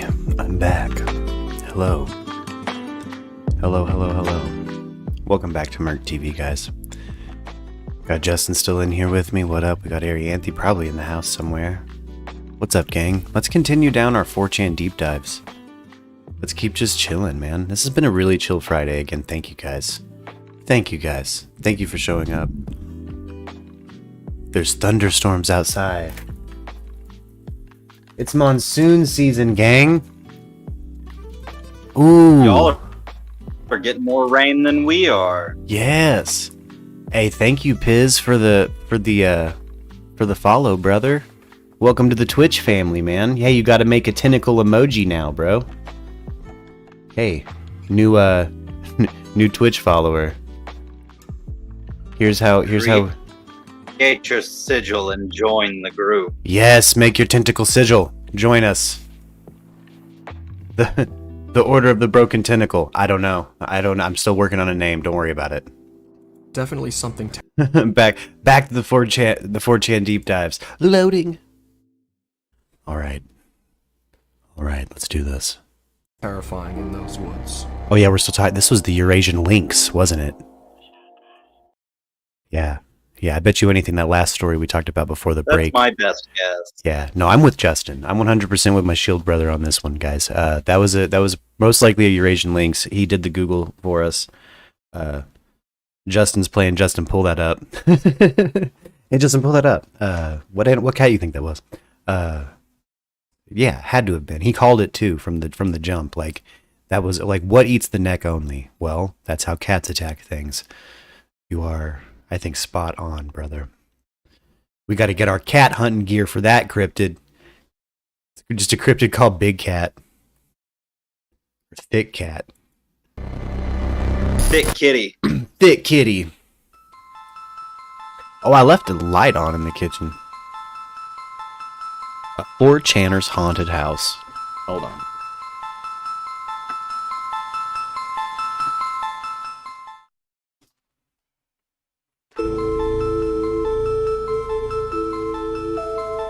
For our final post of the night, we have saved the longest for last. What we have here is a series of ghost stories regarding a very specific house our OP grew up in.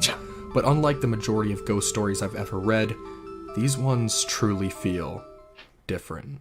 They genuinely creeped me out. So without further ado, let's simply get right into them.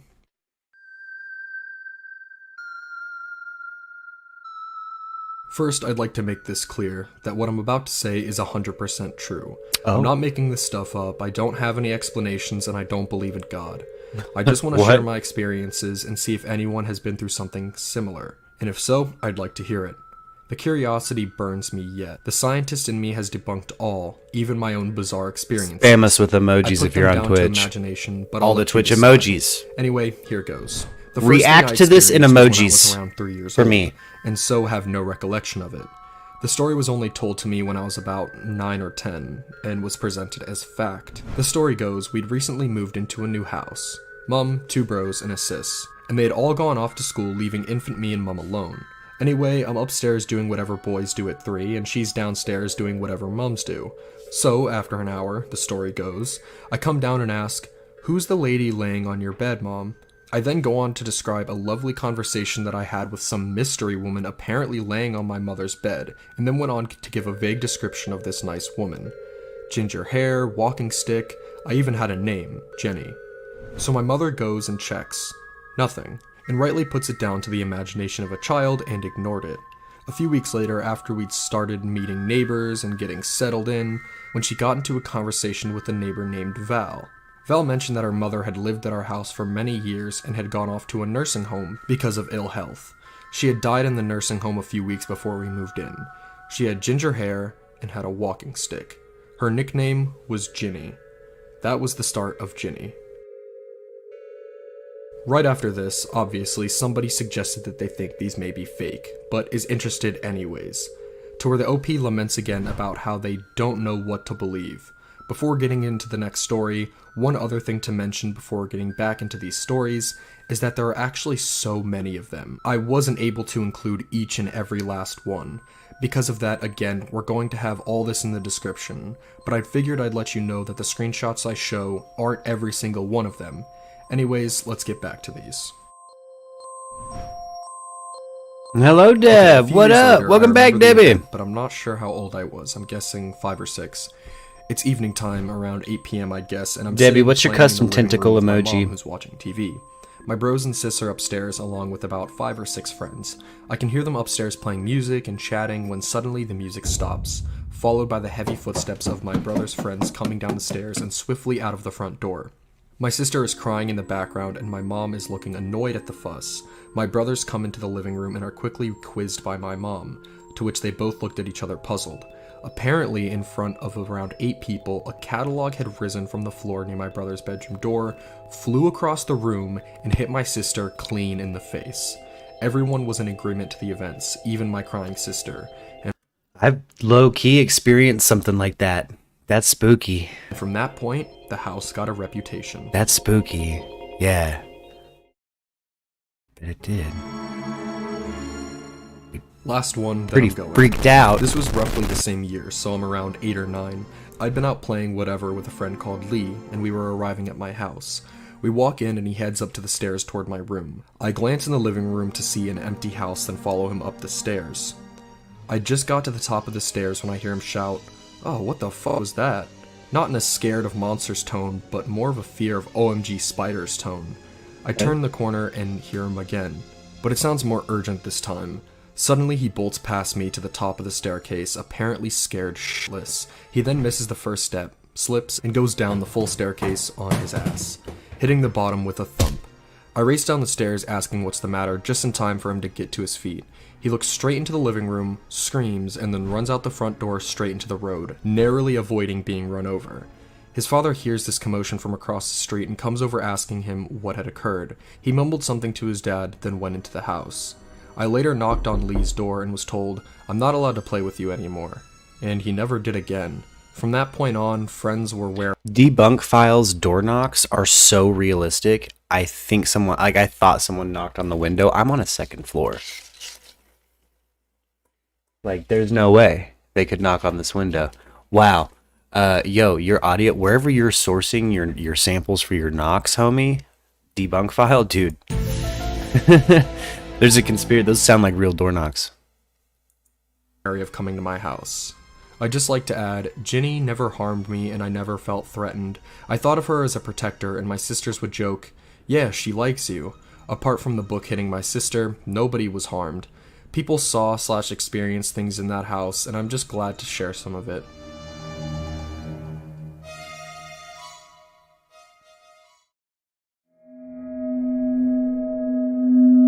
From here on out, the stories get much, much creepier.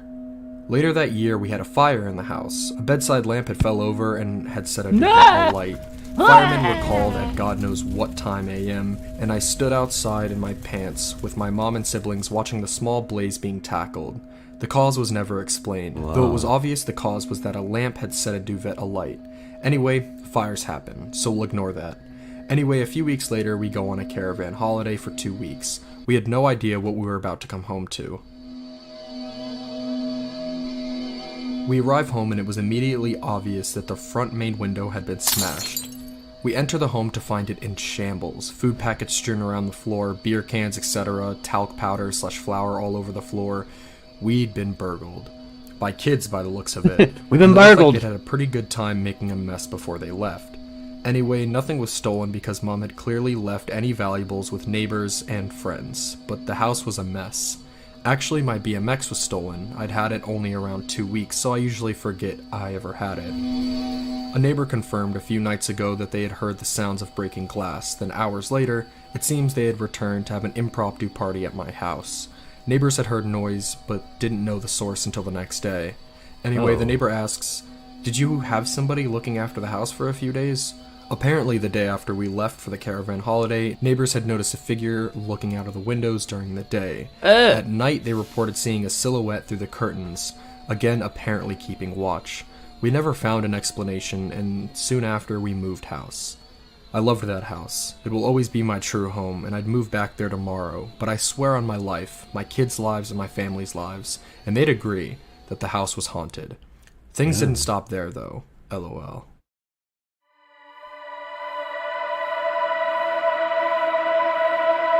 We moved to London, and after a year or two of moving around from home to home, we settled in a house in Rains Park near Wimbledon. It was a lovely area, full of trees and open grasslands. We'd bought a dog, Bonnie the staff, and Sis and I used to take her for long walks on Wimbledon Common, so everything was good. Things were looking up and the old house was forgotten about. Anyway, one night I'm laying in bed and I can hear the dog walking around my bed. I can hear and feel its footsteps as it's walking around the bed and its nails clicking on the carpet. Then it dived under the bed and is making a commotion.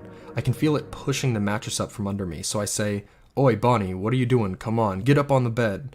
To which there's no response. So again I call out, "Come on the bed." Still no response. So annoyed, I throw my blanket off and get up and switch the light on. I get on my knees and look under the bed. Bonnie, she's not there. I call out, "Bonnie," and look around the room. Nothing. So I scratch my head for a second, then go downstairs to see where this damn dog is. Sure enough, she's curled up on the floor snoring like a baby. "How long's Bonnie been there?" I asked my mom. True or false in Twitch? What you guys think? This was the start of the haunting part 2. A few weeks later, I'm probably 11 or 12 Yay or nay? I'm in my room doing whatever and decide to go for a piss. So I'm in the bathroom having a piss when I hear my brother behind me whisper through the door, "Beware of the dog." I jump out of my skin, then shout at him, "Stop messing around, I'm not scared."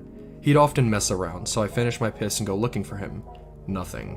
I checked that whole house from top to bottom, expecting him to have found some new awesome hiding place that I hadn't noticed, but no. The only people at home were me, Alan, Mom's BF, and Bonnie the dog. Alan confirmed my bro had left the house hours ago. The voice was unmistakable. It was my brother's voice. I'm certain. I now put it down to imagination, as I have with all of my experiences, but it was so real to me that I simply cannot be sure. Again, I have no satisfactory explanation and refuse to believe in ghosts. Sorry if the stories are boring. In all cases, I'm just giving a true account of what happened and refuse to embellish any details for people's entertainment. It could be attached. That's not why I'm writing this. Also, if anyone has any ideas on I've experienced something like this. I'm going yay. I'd love to hear them. I've been in a... someone who just recently heard a mimic voice. That's the final story that we were showing here. And again, you know, it's these possible. ones really do. Yeah, this one, like, we're kind of, we're woo-woo here. Oh my gosh, it's raining hard now. Oh, guys, there's lightning and stuff. It's a full monsoon in the desert right now. Gorgeous. Send it our way. Gorgeous. It better be headed east. Loud thunder. Ton to fire. I could hear that through the mic. Yeah, it's getting loud. So if we drop stream unexpectedly, it's because of a power outage. Because of these crazy storms. Do feel different than almost every other ghost story I hear about. Wow. They really give me that feeling of something I could experience, but could struggle to find an explanation for. I'm not even going to attempt to prove or disprove them either, simply for the fact that when you are dealing with ghosts, it'll naturally just devolve into the age-old question of if ghosts are truly real or not, which isn't something I'm going to get into here. Once again, there were more stories than just the ones I showed, but I chose the ones that I in particular found the creepiest. To close this final post off, I'll just say that the subtlety of these stories, at least compared to most other ghost stories I hear about, was the main reason these ones moved me so much more. It truly makes me think of something somebody would tell me by a campfire, and for that, there was no better way to end the night. Interesting. Truly interesting. I know. I thank you guys. I think that last one was absolutely valid. Absolutely valid. It's not giving us volume 8 for some reason. As a as a suggestion. But this one looks interesting here. Missing Redditor snapped out of reality? What? Excuse me? Let's find out what this is about. I got a no debunk file. Hey guys, welcome to the watch party. Again, Twitch emojis. React to what we're watching on Twitch. Where is that?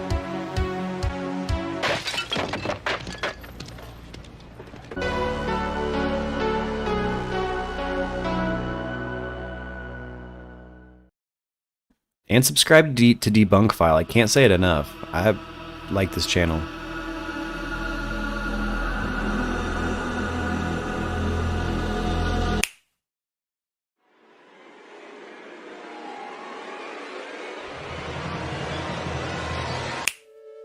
Hi, and welcome to Debunk File.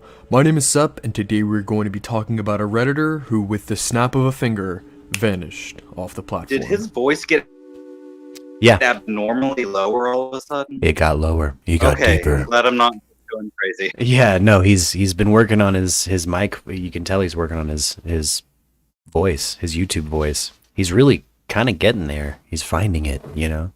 It's like now I'm kind of like really attached to the guy behind Debunk File. I like you, Debunk.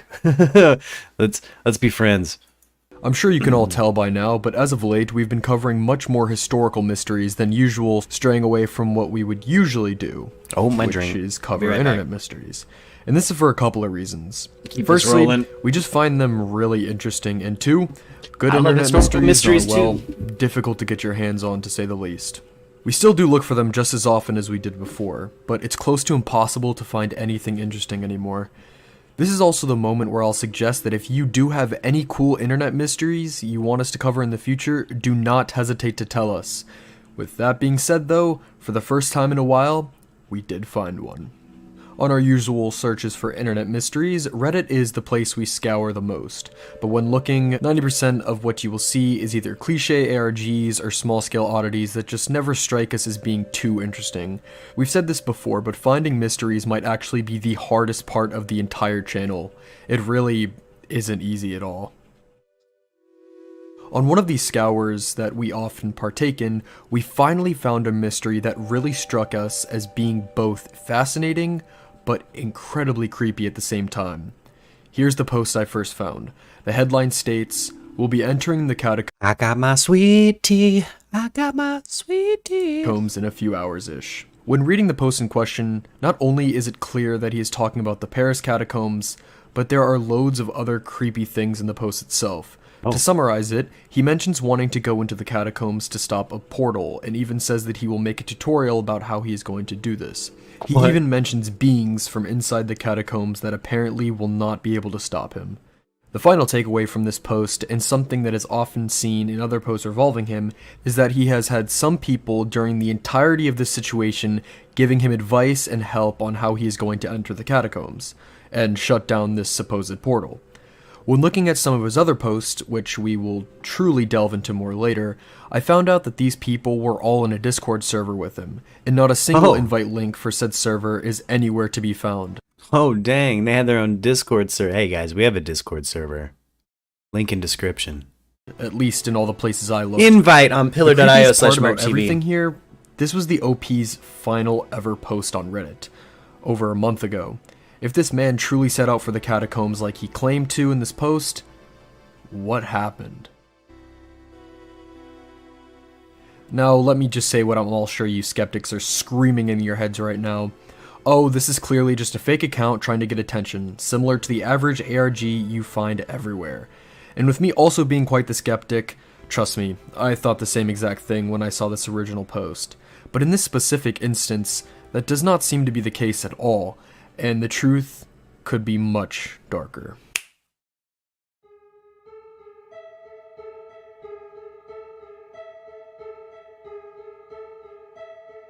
The post history. Alright. I don't know. Like we said, the final post was an entire month ago, but the creepiest part about all of this is that his post history does not at all suggest that this is the works of somebody simply trying to bring an ARG off the ground. It suggests something much, much darker. The first post was one that I really didn't think of much, but it actually becomes important later.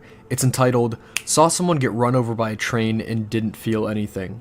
He mentions being on his way to work when someone was unfortunately struck by a train, and as the post title suggests, he didn't seem to feel anything for some reason, and this weirded both him out and his passengers. Weird. This doesn't seem too important yet, but much later down the line, it's gonna come back.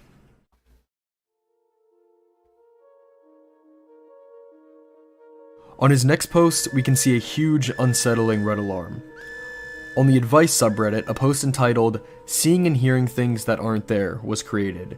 In this post, most of the hallucinations he sees are quite small, such as seeing a small spider in his peripheral vision, but he did mention a pretty big hallucination he had from a few years ago, where he mentions seeing the silhouette of a small child on all fours charging at him, only for it to vanish when he fully looked at it. He mentions that happening one other time with a full-size silhouette. Unfortunately, these hallucinations aren't just limited to his sight. He also hears things. According to him, all throughout his childhood, he would hear a very specific noise, which has since vanished over time. Another rare noise he hears is the barking of a dog scarily close to him when he is trying to close his eyes to sleep. In the comments, he also mentions them increasing in frequency. The most important takeaway from this post comes at the end though, where he states that he is not a believer of the supernatural, which greatly contradicts the final post he made, where he literally mentioned going to the catacombs to stop. Welcome back, Jameson. Welcome back, bud. What's up, dude? A portal. A couple months after this, his next post of importance seemingly came out of absolute nowhere, where he asks what to do after seeing interdimensional beings. This post came a few months after his first hallucination post, and in the span between these two posts, everything else was completely normal. Like posts to various gaming subreddits, but over here, he seems to have taken a complete change. After this, nearly every post would just get crazier and crazier. A post from 4 months ago had the OP asking Reddit how he could banish interdimensional beings, and while the post itself is now gone, the comments gave away a lot of very important details. Someone reasonably wasn't sure if this guy was for real or not, and that's when the OP responded by saying, "I know how it sounds, I get that a lot. I don't blame you if you don't believe me. My coworker sure didn't." For context, the names mentioned are Discord aliases. If there's people on Reddit with those names, I don't know if they're the same. Naturally, people looked through his post history, and since he had a history of seeing hallucinations, which is when his worries grew, as they were thinking that these Discorders were just enabling him. The part that grabs my attention the most about Oh god, I hit the vape pen too hard. If you got them, smoke them, guys. Jeez. That messed me up. Whoosh. About this all is the response from the OP, where he says to the commenter that he may be right. The way he responds to the comments consistently casts doubt on this being a fake story to me. It just seems too realistic. So, the story ends this guy there, was right? definitely hallucinating the OP beings from a realized different that he was being taken dimension. advantage of by malicious online trolls. I was talking to Lux like day before yesterday about the DMT beings. So I believe in interdimensional beings. I feel like I've experienced similar things myself. That convinced him his hallucinations were real. Good lord. And got himself some much needed help. I really hope it ended that way, but it didn't. His next post of intrigue opens a whole new layer to this rabbit hole. It's another post about him asking how to get rid of interdimensional beings, and while that sounds like much of the same of what we have already read, there are a few things here that, like I said, give... Jameson, how have you been? Tell us how you're doing, Jameson. It's been a while. Are you our Jameson? Former defense attorney? This mystery a whole new layer. First off, he mentions these Discorders he had been frequently speaking to again, and they actually told him to give a significant part of himself, and in particular, recommended his finger. At the end, he also states that he is glad to know that these aren't hallucinations like he once thought, and were in fact interdimensional beings the whole time. This is really unsettling, and it's showing, at least to me, that these people he has been talking to are actively enabling him. Again, another thing that makes me feel that this post isn't just bait is the fact that after this, he'd put up completely normal posts on the Friday the 13th subreddit still, and when combining that with how the post began and how he responds to comments, it's increasingly likely to me that this is in fact genuine, unlike pretty much every other Reddit mystery we've ever covered. Not long after this, he made a post to the paranormal board that seemed to not stand out among his array of other posts, talking about the same things, until you read in. He mentions going on to meds and them not working at all, and now wonders if these sights that he still sees, even with the meds, are ghosts instead of interdimensional beings. From this point forward, things get way worse. 2 months after that, he put a post into the Ask subreddit where he once again is back to mentioning these interdimensional demons, and asks if there is a hell portal in the Paris catacombs. He was quickly told to get back on his meds, and this is when our OP said that since they didn't make much of a difference, these beings are actually there. He says that the illness was a distraction to prevent him from making the journey to shut down the portal, and now that this distraction has been foiled, they created this pandemic to shut down the airports. What he is saying is very obviously the regurgitated words of the Discorders, because I'm assuming that after the Reddit thread where he said that he was going to get help, he told these Discorders about COVID plays a part in the in these interdimensional it's to stop the flights so we can't fight them. What? That, and this was definitely the information they gave him to convince him to stay with them. What, friend? What? After this, we got a post saying, I think I'm back. Do I have schizophrenia? That was rough. No.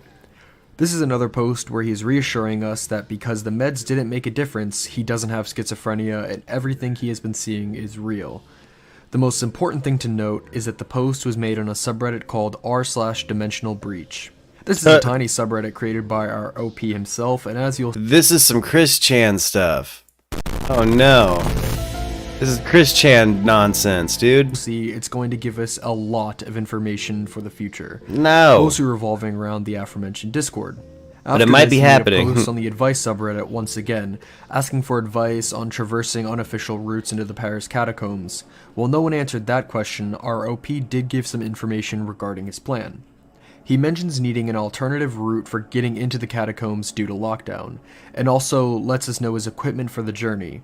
He has one big metal industrial flashlight, 20 turpentine holy ritual flasks, one sleeping bag, one Bible, 2 cans of beans, one buck knife for the cans, and some chalk to mark his path and avoid getting lost. On the Paris Catacomb subreddit, he made a post saying much of the same. The only difference is that he specifically stated that his journey would begin in just a few days. This is one of the posts that wound up getting quite a bit of attention, and naturally, of course, almost everybody was telling him that there is no portal there and to not go. Yeah, it's probably not real, bruh. But one reply definitely stood out to me, and I find worth noting. When the subject of using chalk to make his way back, somebody replied to the OP saying that monsters can track him with the chalk, and he is shocked to hear this, claiming that this comment probably saved his life and will now not use chalk. On his Dimensional Breach subreddit, he once again went over the gear setup, but if these interdimensional monsters can smell chalk. At the end, he said something that most definitely They can struck see it. worry in me. He says that he will be brought over to Paris by a group of gentlemen, which is something that obviously had me fearing the worst. From here on out, you'll start seeing a huge shift in the way the OP types. Before, while obviously saying some absolutely insane stuff, you'd notice that his sentences were very coherent and featured little in the way of grammar issues. Yes. This now completely changes. In a comment reply to somebody, he mentions getting to a big building. Whether this is a hotel or not is pretty unclear, but he says a couple went through his things and forbid him from keeping his pickaxe and shovel. Towards the end of this, he mentions continuing the journey on his own and forgetting to bring money with him, so he only has a little food, no shelter, and is going to Paris on foot. Now in this comment, he mentions currently being in Calais, which is in France, and since he mentions having to go to Paris on foot, naturally I wanted to see how long it would take to get there, and well, it's 55 hours on foot. Lordy. Yikes. After this, we see a post on his Dimensional Breach subreddit, and here he says he is currently hiding in a dumpster to stay away from the dimensional beings. This again highlights just how far he is deteriorating. And at last, we return to the final post. This one we showed at the beginning. He said he'd enter the catacombs in a few hours. He said it would take maybe a day or two and he'd return with videos. He still hasn't come back. While the story is nearly over, there's a little bit more to unpack. Somebody mentions referring to a Discord user who also has a Reddit, and this guy actually jumped into the conversation and had some interesting things to say. I thought this sub died out. I didn't participate in the troll OP. I only joined the Discord because I know Snap Fingers IRL. The only thing I did was getting him to post online because he was hung up on an incident that happened when I was driving him to work. Simply put, the man needed but refused to talk to a professional when he needed to. I'm not even in the Discord anymore. I was ejected by the two sick fucks who took it too far. This guy also mentions the 2 Discord users convincing Snapped Fingers that everybody else was possessed, so he'd only listen to them. He also says that he was unbalanced, so he couldn't even drive, and stated that he wanted to wash his hands of the matter. One last thing he says is that he used to drive Snap Fingers to work, and this is when that whole train incident happened. He also mentioned Snap Fingers having too much pride to post an accurate account of his own reaction, which suggests that the initial post of the OP not feeling anything when he saw someone being hit by a train was false. Now I must say that we have to take this guy's comments with a grain of salt because it's literally impossible to confirm that he has any relation to this at all. For all we know, he could be a jacker, and since his account has been deleted, I can't look into his history. There is one more moment to this story though, and it comes from another Redditor. This time, he isn't claiming to know our OP in real life. He claims to have actually been a part of the Discord and would answer questions revolving that. Some naturally asked who Snapfingers was, and while he didn't give a full name, he said it was Richard P. He did mention that he was schizophrenic and extremely gullible, which is something we clearly have already seen, and also mentions paying off a $700 locksmith, which to me at least sounds absolutely ridiculous. This is nutty. As proof, he did give screenshots from the Discord server, but his posts have been absolutely very suspect to me. If he is truly involved like he claims he is, it would cast doubt on this entire story. The other possibility is that he is also a jacker. However, he did give Discord proof. It is easy to fake that stuff though, but I do wonder why he would, because in the grand scheme of things, this mystery is very unknown. This user also deleted his account, just like the previous guy. Overall, that's all to this saga. It's been over a month at the time of writing this, and Snapped Fingers has still not returned. Those 2 users up to this point are the only valuable pieces to the story. So with all that out of the way, let's get to the mystery at hand.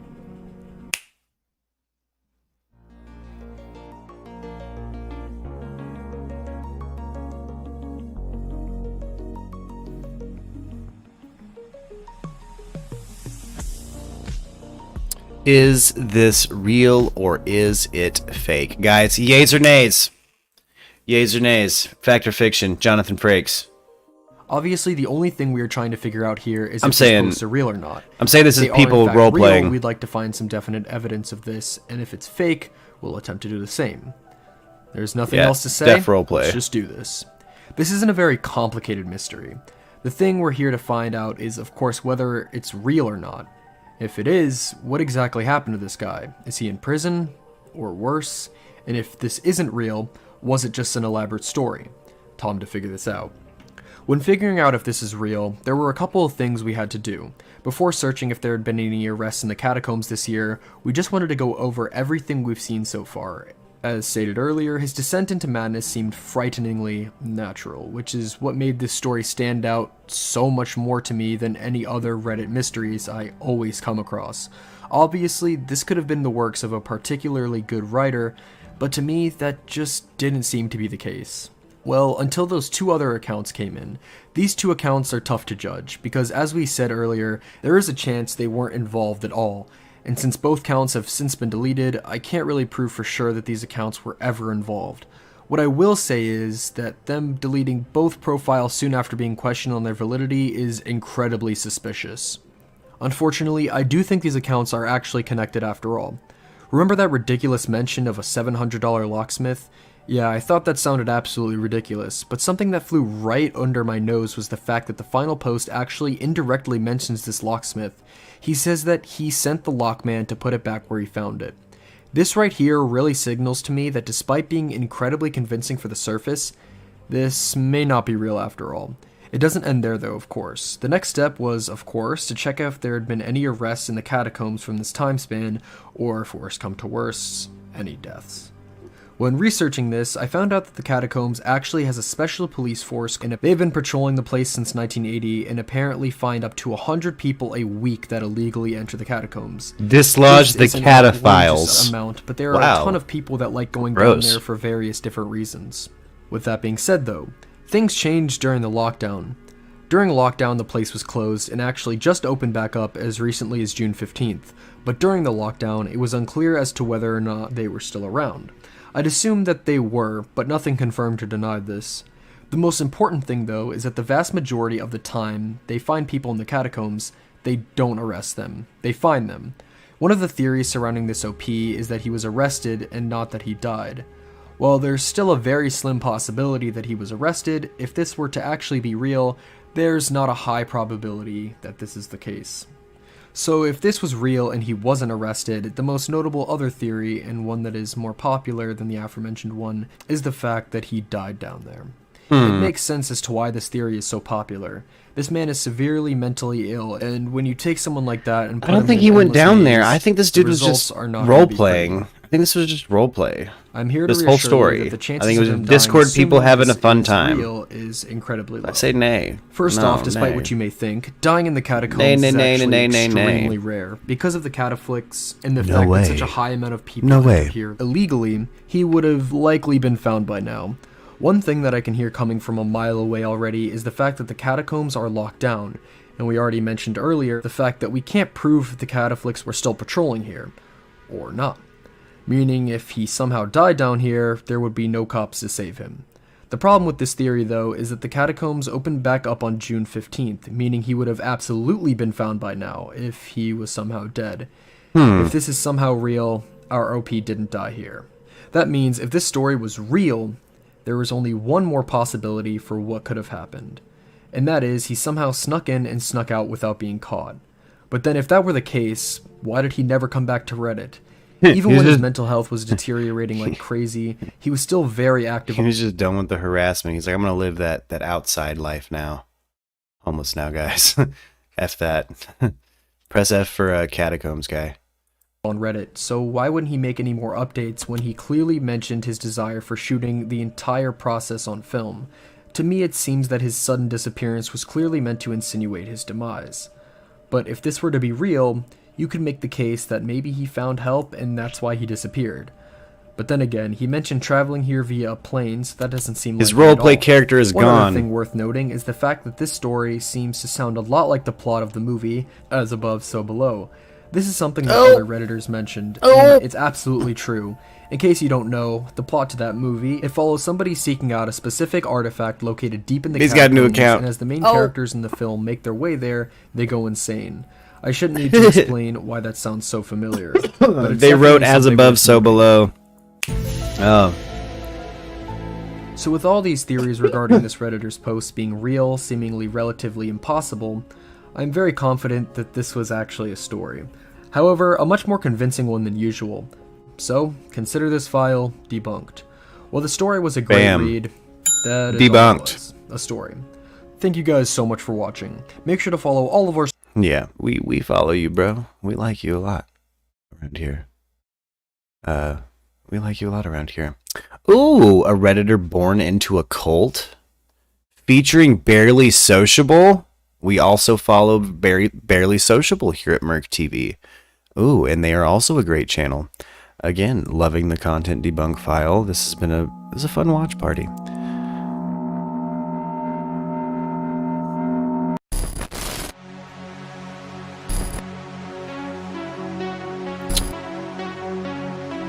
Yeah. The Redditor born into a cult. Hi, and welcome to Debunk File. My name is Sup, and today See, his voice is different here, Justin. You're right.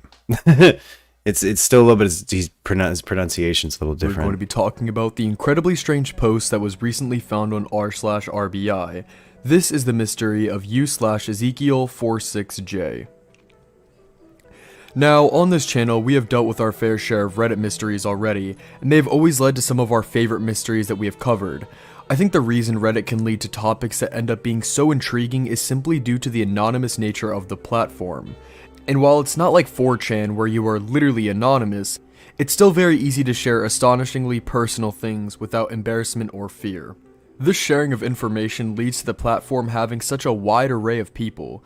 You can find regular everyday people getting or giving life advice, you can find comedic scenarios, and on the other side of the coin, you can find the tragedies and horror stories. The mystery we will be talking about today is, of course, one of those. Uh-oh. Very recently, a post blew up on r/RBI, Uh-oh. which, as the name of the subreddit suggests, it's the FBI but done by Reddit. This sub actively solves real-world mysteries daily, and searching for help, a user by the name of Reddit Bureau of Ezekiel46J Investigation. created the post. I want to find other people who came from the place that I did. This post has gone semi-viral already due to the disturbing nature of it, vividly explaining a place that the original poster grew up in, and we're going to read all of it. So without further ado, let's get into this. The RBI sounds sus. We got some former government types in there. Who all's involved in RBI? What's your credentials? I'm not good at remembering things from so long ago, but I'm gonna try. I grew up in rural Alabama. Our place was a bigger house that looked more so like a barn with a bunch of rooms in it. The place was past a forest and near a big cliff, and that's all I remember from the location. I don't think we had an address, but I would have not paid attention enough to see one. We weren't near any other people for probably a couple of miles. Everything was run down and falling apart. There was barely any electricity and only water sometimes, but even that wasn't much. Very low money area, and what I always knew was that there was other places like ours, and I knew of the 2nd, 1st, 11th, 9th, and mine, which was the 6th. They were all down south. I didn't know if there were others in Alabama, but I knew 2 of them that were in Virginia and Louisiana. They had the name that sounded like Lagoon, but not quite. We weren't allowed to leave. They were absolute backwards people. The other places, though, I heard had it even worse, because they had an obsession with angels and the devil. Ours, not as much. There were around 30 adults, and kids a little less. The kids were mean as hell to each other, and all the grown-ups did was screw. I knew words to speak, but I didn't know what they meant in reading, and I couldn't write for shit. Oh no. We had to use wet paper to scrub our teeth clean. The girls used old towels when they were bleeding, but some just let themselves bleed. Oh. I only had 2 shirts and 1 pair of shorts, and nobody ever got their clothes cleaned. I didn't even know my middle or last name or the day I was born. We got food every few days, but I always had something wrong with it. That was just a few things of what it was like for us. I left in 1975 when I was 12.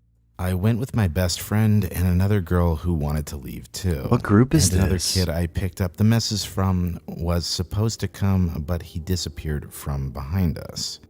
I went to Virginia to find the 11th one because I had been there before. What made me do this is because I learned I had a brother who died alone in one of them when he was 12. He was disabled and they hurt him. They took his mother from him because they thought he was born with horns. Whoa. I want to find others like me so I can know more about where we came from and what it was like for us. Maybe even find the ones I knew if they were still there. The only good lead I got is the one from Virginia was from Sperryville. Sperryville. Off, but there was a mark in a tree. Welcome to Sperryville. I don't know what the place looks like now or if it's even there anymore. I'm not good with this stuff, and sorry this is all messy. My wife uses this site before and said it's good at helping. Thanks for anything. Before jumping into this mystery at all, I just wanted to make some comments on the post in general. Basically, there were 2 things that I found really important about this post. 1, the grammar is consistently awful. In the post, he seems to have a valid explanation for this too, as according to him, he didn't really learn how to read or write here. Yes, Deb. The other thing of importance I wanted to go over was the one line where he mentions leaving in 75 when he was 12. The 75 there most definitely is referring to 1975, which I wanted to clear up since there was actual confusion as to what the original poster meant here. I also wanted to create basically a list of important info about the place he was in, because after this we are going to go over a surplus of potential leads, so having all of this information organized here is going to make it much easier to figure out what leads are tangible and which leads aren't. So, this takes place in rural Alabama. The house that he stayed in was shrouded in a forest, and was more like a barn than a house. It was very trashy, without stable electricity or even drinking water. The most important detail is that there are over a dozen places like this all owned by the same company, spanning multiple states such as Virginia and Louisiana, with a name that sounded like Lagoon. It's also important to add that they marked trees. Now, that's all the really important information that we can get from the post itself, but the original poster has actually been incredibly active ever since the post was made, and has answered tons of great questions that undoubtedly will help us in the search, because he relays a ton of really important information. The first major piece of importance I found in his comments was that this place, or places, was in fact created by a woman, and while she was the creator, she wasn't necessarily a leader like how it is in most cults. This detail will unquestionably narrow our search down.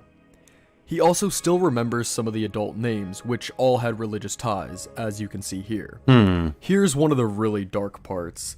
This place consistently beat him and even drugged him. They also had weapons on them at all times. But one comment that we must show is his very detailed remembrance of what exactly the place was. Do you think it was like the on inside. Finders? Like the Finders cult? Wonder which cult this was. Kids didn't have parents with them, and over the years I've been thinking more that they might have been taken. Babies were born there, but sometimes I just see an adult coming up with their hand around the back of the kid's neck. Maybe they were just given up or found. I was actually the odd one out because I had my dad. I think what rules there varied from place to place, but from what I heard about the others, I think ours was the most lax. I can't remember the things about God that they told us, but they had a state of mind like they were being held hostage. I could not tell if they believed what they were saying. They'd just yell all crazed, and it felt freaky. It was an obsession. The thing with the religion was that they had lots of emphasis on angels. It was like they switched the roles of sins with angels.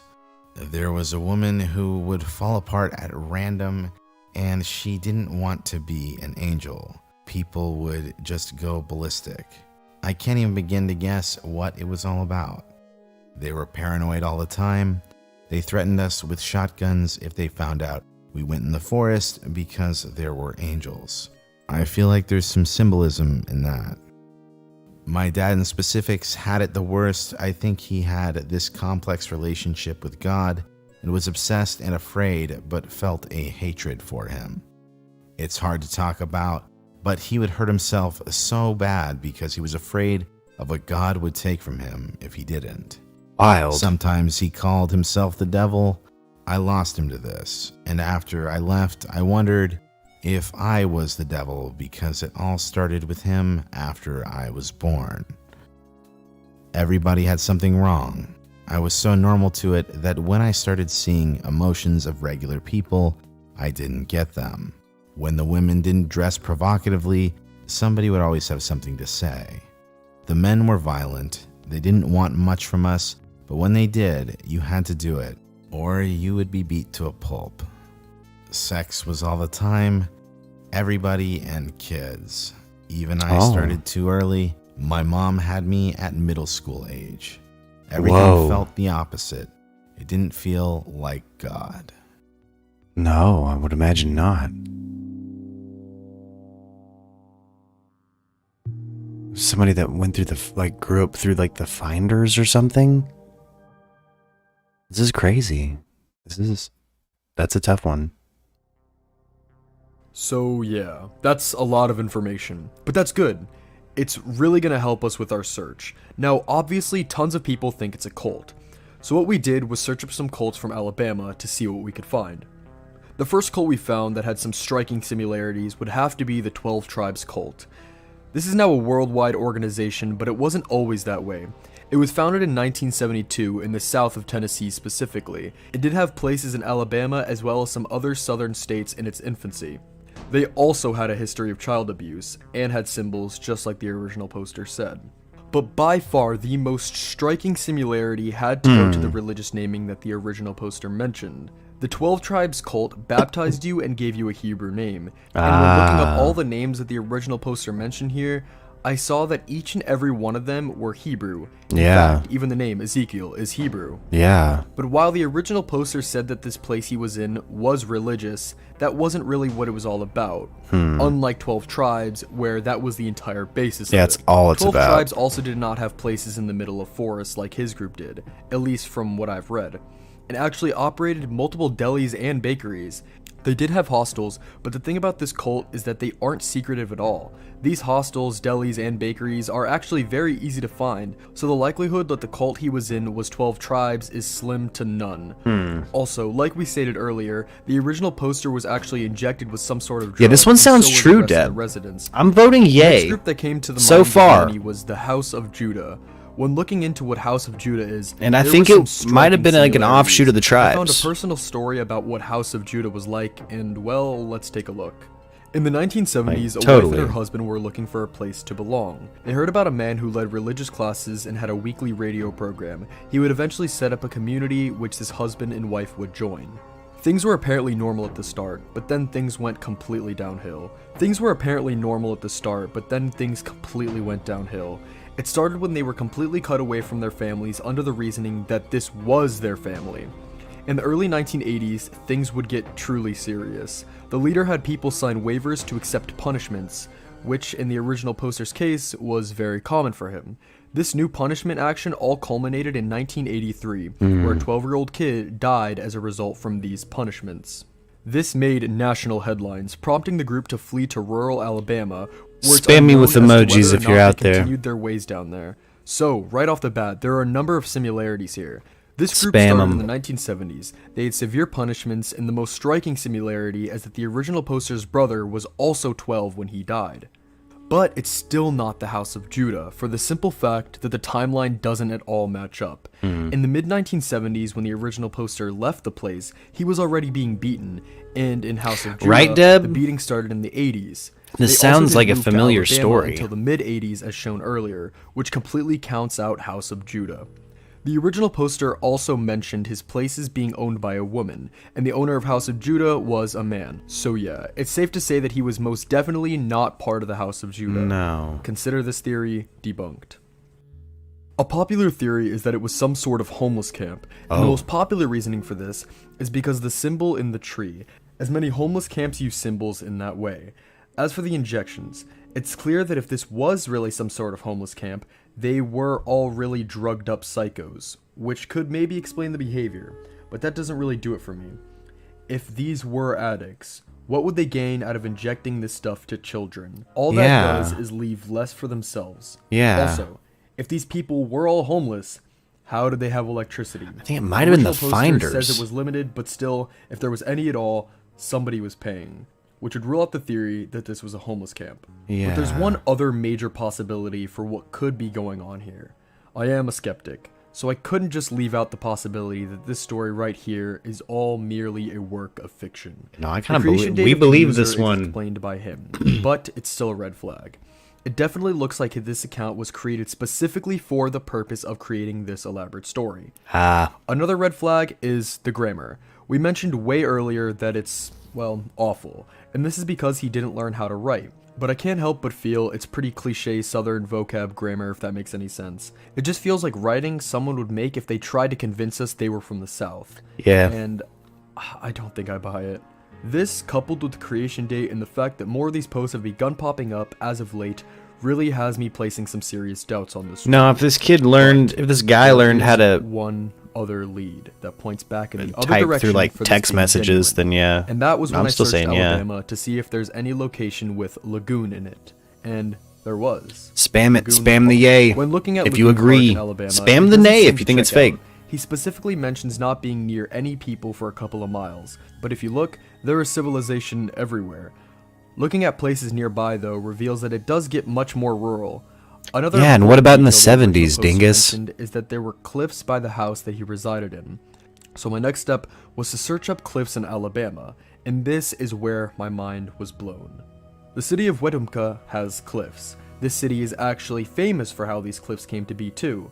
It actually happened because of a gigantic meteor from 85 million years ago. Whoa. This city is very close to Lagoon, but is much more rural, which checks out.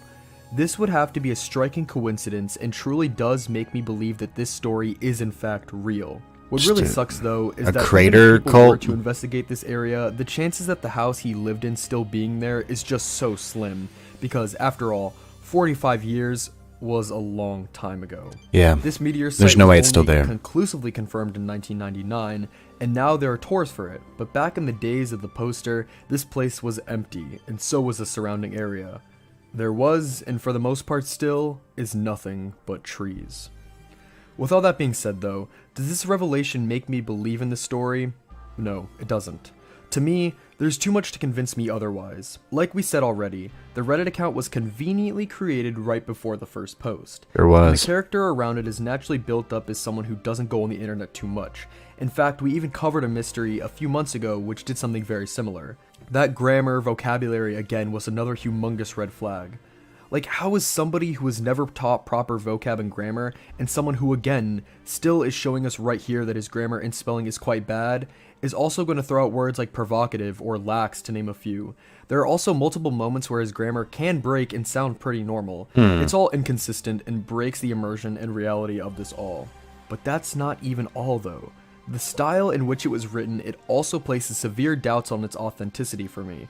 It seems to be written in this way where it's using a lot of detail, but also not a lot of detail at the same time, if that makes sense.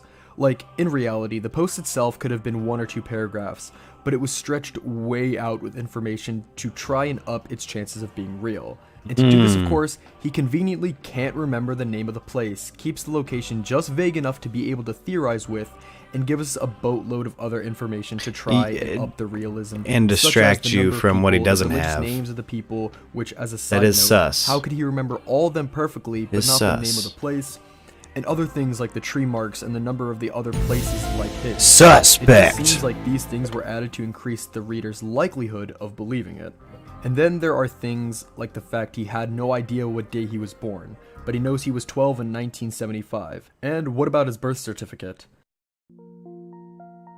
Well, it's because he was this part of mystery a is easily debunked. While interesting, Hebrew this story cult, is so absolutely not real. 12 to 13 There's is getting just ready way for too bar many things mitzvah. convincing otherwise, That's why he whether knows. that be grammar, the plot holes, or the convenient Reddit creation date and character as a result. I say it's true. There's no way this is real. He says no. Thank you guys so much for watching. What if no? No, I think he might have been part of the finders. Let's see what we can find on this. I think I know what cult it might have been and why it seems so crazy. Let's see if there's anything to even pull up here. Let's see. The finders, after narrowly missing. Nope. Ooh, Haley Elizabeth. I have no clue who she is, but she's got a video on it, and she seems like she wants to explain it to us. Which, you know. See how this goes. Oh, no, here we go. It's from Lad Bible. I don't know if I'm actually allowed to check that one out. So let's check out this lady here. Nah, she's doing makeup and stuff. We don't want to interrupt her doing makeup. Let's... When a woman spray painted called outside her former church, Here we other go. former members say she was sending a message. Now they want others to know what they say happens at that church at Carson City. Shunning that breaks up families, beatings of children, alleged sex crimes going unreported. New at 7, Target 8 investigator Ken Colker interviewed more than a dozen former members along with police and church leaders. Ken? Emily, former members say the church for decades has suppressed the reporting of sexual assault allegations involving those in the congregation. Trigger warning. And I just remember Jessica Mosier and her family grew up in the Church of Carson City at the end of a long drive on the outskirts of town. She was 7, she says, in the 1980s when a church member named Tim Crater started molesting her. Something she says went on for 2 years. My mom would be in the kitchen cooking, and he'd sit on the sofa with us. And he'd put his hands up our skirt. Jessica says she told her mom only after a young relative told her that Crater was molesting her, too. Her mom, she says, reported it to then church leader Bill Hubler Sr. in 1985. So I have to recount my story to the pastor. Carson City. At your home? At my home. And so he listens and he leaves, and I don't hear anything for about a week. Then her mom sat her down. I wanted to let you know that Tim Crater has been kicked out of the church, and you'll never see him in church again. He's not allowed to ever come back. And that was the end. No police, she says. For them, kicking people out is the absolute worst sentence they could give somebody. To them, that's superior over everything. So, Including going to the police. Oh yes, they handle things themselves. In 2004, 19 years later, Crater was convicted of raping one of his 6-year-old relatives in Kent County. As a first-time offender, he got 51 months in prison. I put that on the church because that's something that could have been hopefully stopped. He could have, we would have had a chance to have justice served and him behind bars and not affecting another girl. Crater is now on the sex offender registry, living in Greenville. He refused to talk other than to say that he left the church in 1985. Put the camera down, I don't want it. A lawyer for the church told Target 8 that church leaders deny Mosier's allegations, though they said that Crater was a member there until 1985. In 2014, 4 former members brought allegations of unreported sex crimes dating back 40 years to the Montcalm County Sheriff's Department. Hoping will be exposed, will be brought to light. Target 8 obtained that report through a public records request, but the sheriff redacted much of it, including references to juveniles. One of those former members told Target 8 he told deputies about an alleged molestation that he'd heard about of a 4-year-old girl by a teenage boy, both members of the church, in 2012. What the heck? He molested her, and it wasn't reported to the law. The girl's stepbrother told Target 8 he came home one night to his distraught father and stepmother. They told him that a boy in his early teens, a member of the church, had molested his 4-year-old stepsister in their home near Carson City. He says his parents told him that they met with church leaders. And they all sat down and had a meeting and discussed what to do about it. And as far as I know, is they pretty much hit it up. Police, he says, were never involved. For that, he blames his parents and the church. It's more protecting the church and their name than the people that's inside. We're not identifying him because that would identify his stepsister. In the cases of child abuse, state law requires mandatory reporting by professionals like teachers, counselors, and doctors. But members of the clergy were not added to that list until 2002. Church leaders denied knowledge of the alleged assault. I don't know anything about it, so that just seems like it's isolated to that area, not related to the finders. From 60 Minutes Australia. I wonder if we'd get pulled for that. Let's see what we got here. To describe this story as horrifying would be an understatement. And if that sounds like a warning, then that's exactly what it's meant to be. See, again, there were a lot of cults doing stuff to kids in the 70s. Like, I don't know why that guy wanted to debunk that so fast. You know what I mean? Like, I feel like we've already found a pretty clear train of, like, I don't think we actually have to watch 60 Minutes on another cult. We know exactly what, like, or a homeless camp. Yeah, like, they're absolutely on it with that. But I think that one was true. That one was absolutely true. Oh, Justin's out of here. Who do I got with me? Who's still riding or dying? What's up, gang? All right. I say we actually wind her on down. I gotta finish dinner. I probably won't be on tomorrow. I have to work a double. Functionally, I'm doing a few different things tomorrow. Oh, right on, Justin. I'm doing like a double tomorrow, and won't be home until well after. Probably 1 a.m., 2 a.m. your y'all's time. So I'll try to catch you guys Sunday. If not, Monday. I'll see you guys soon. Stay tuned to the YouTube because I'm going to post another poll and see what we want to do next for the next stream. So if anybody has any ideas for a live stream or you want to do something with me, hit me up. We'll do it. I'm into it. Let's hang out. All right, gang. What do we have? What's our outro music today? After Dark by Sujiwa. I'm into it.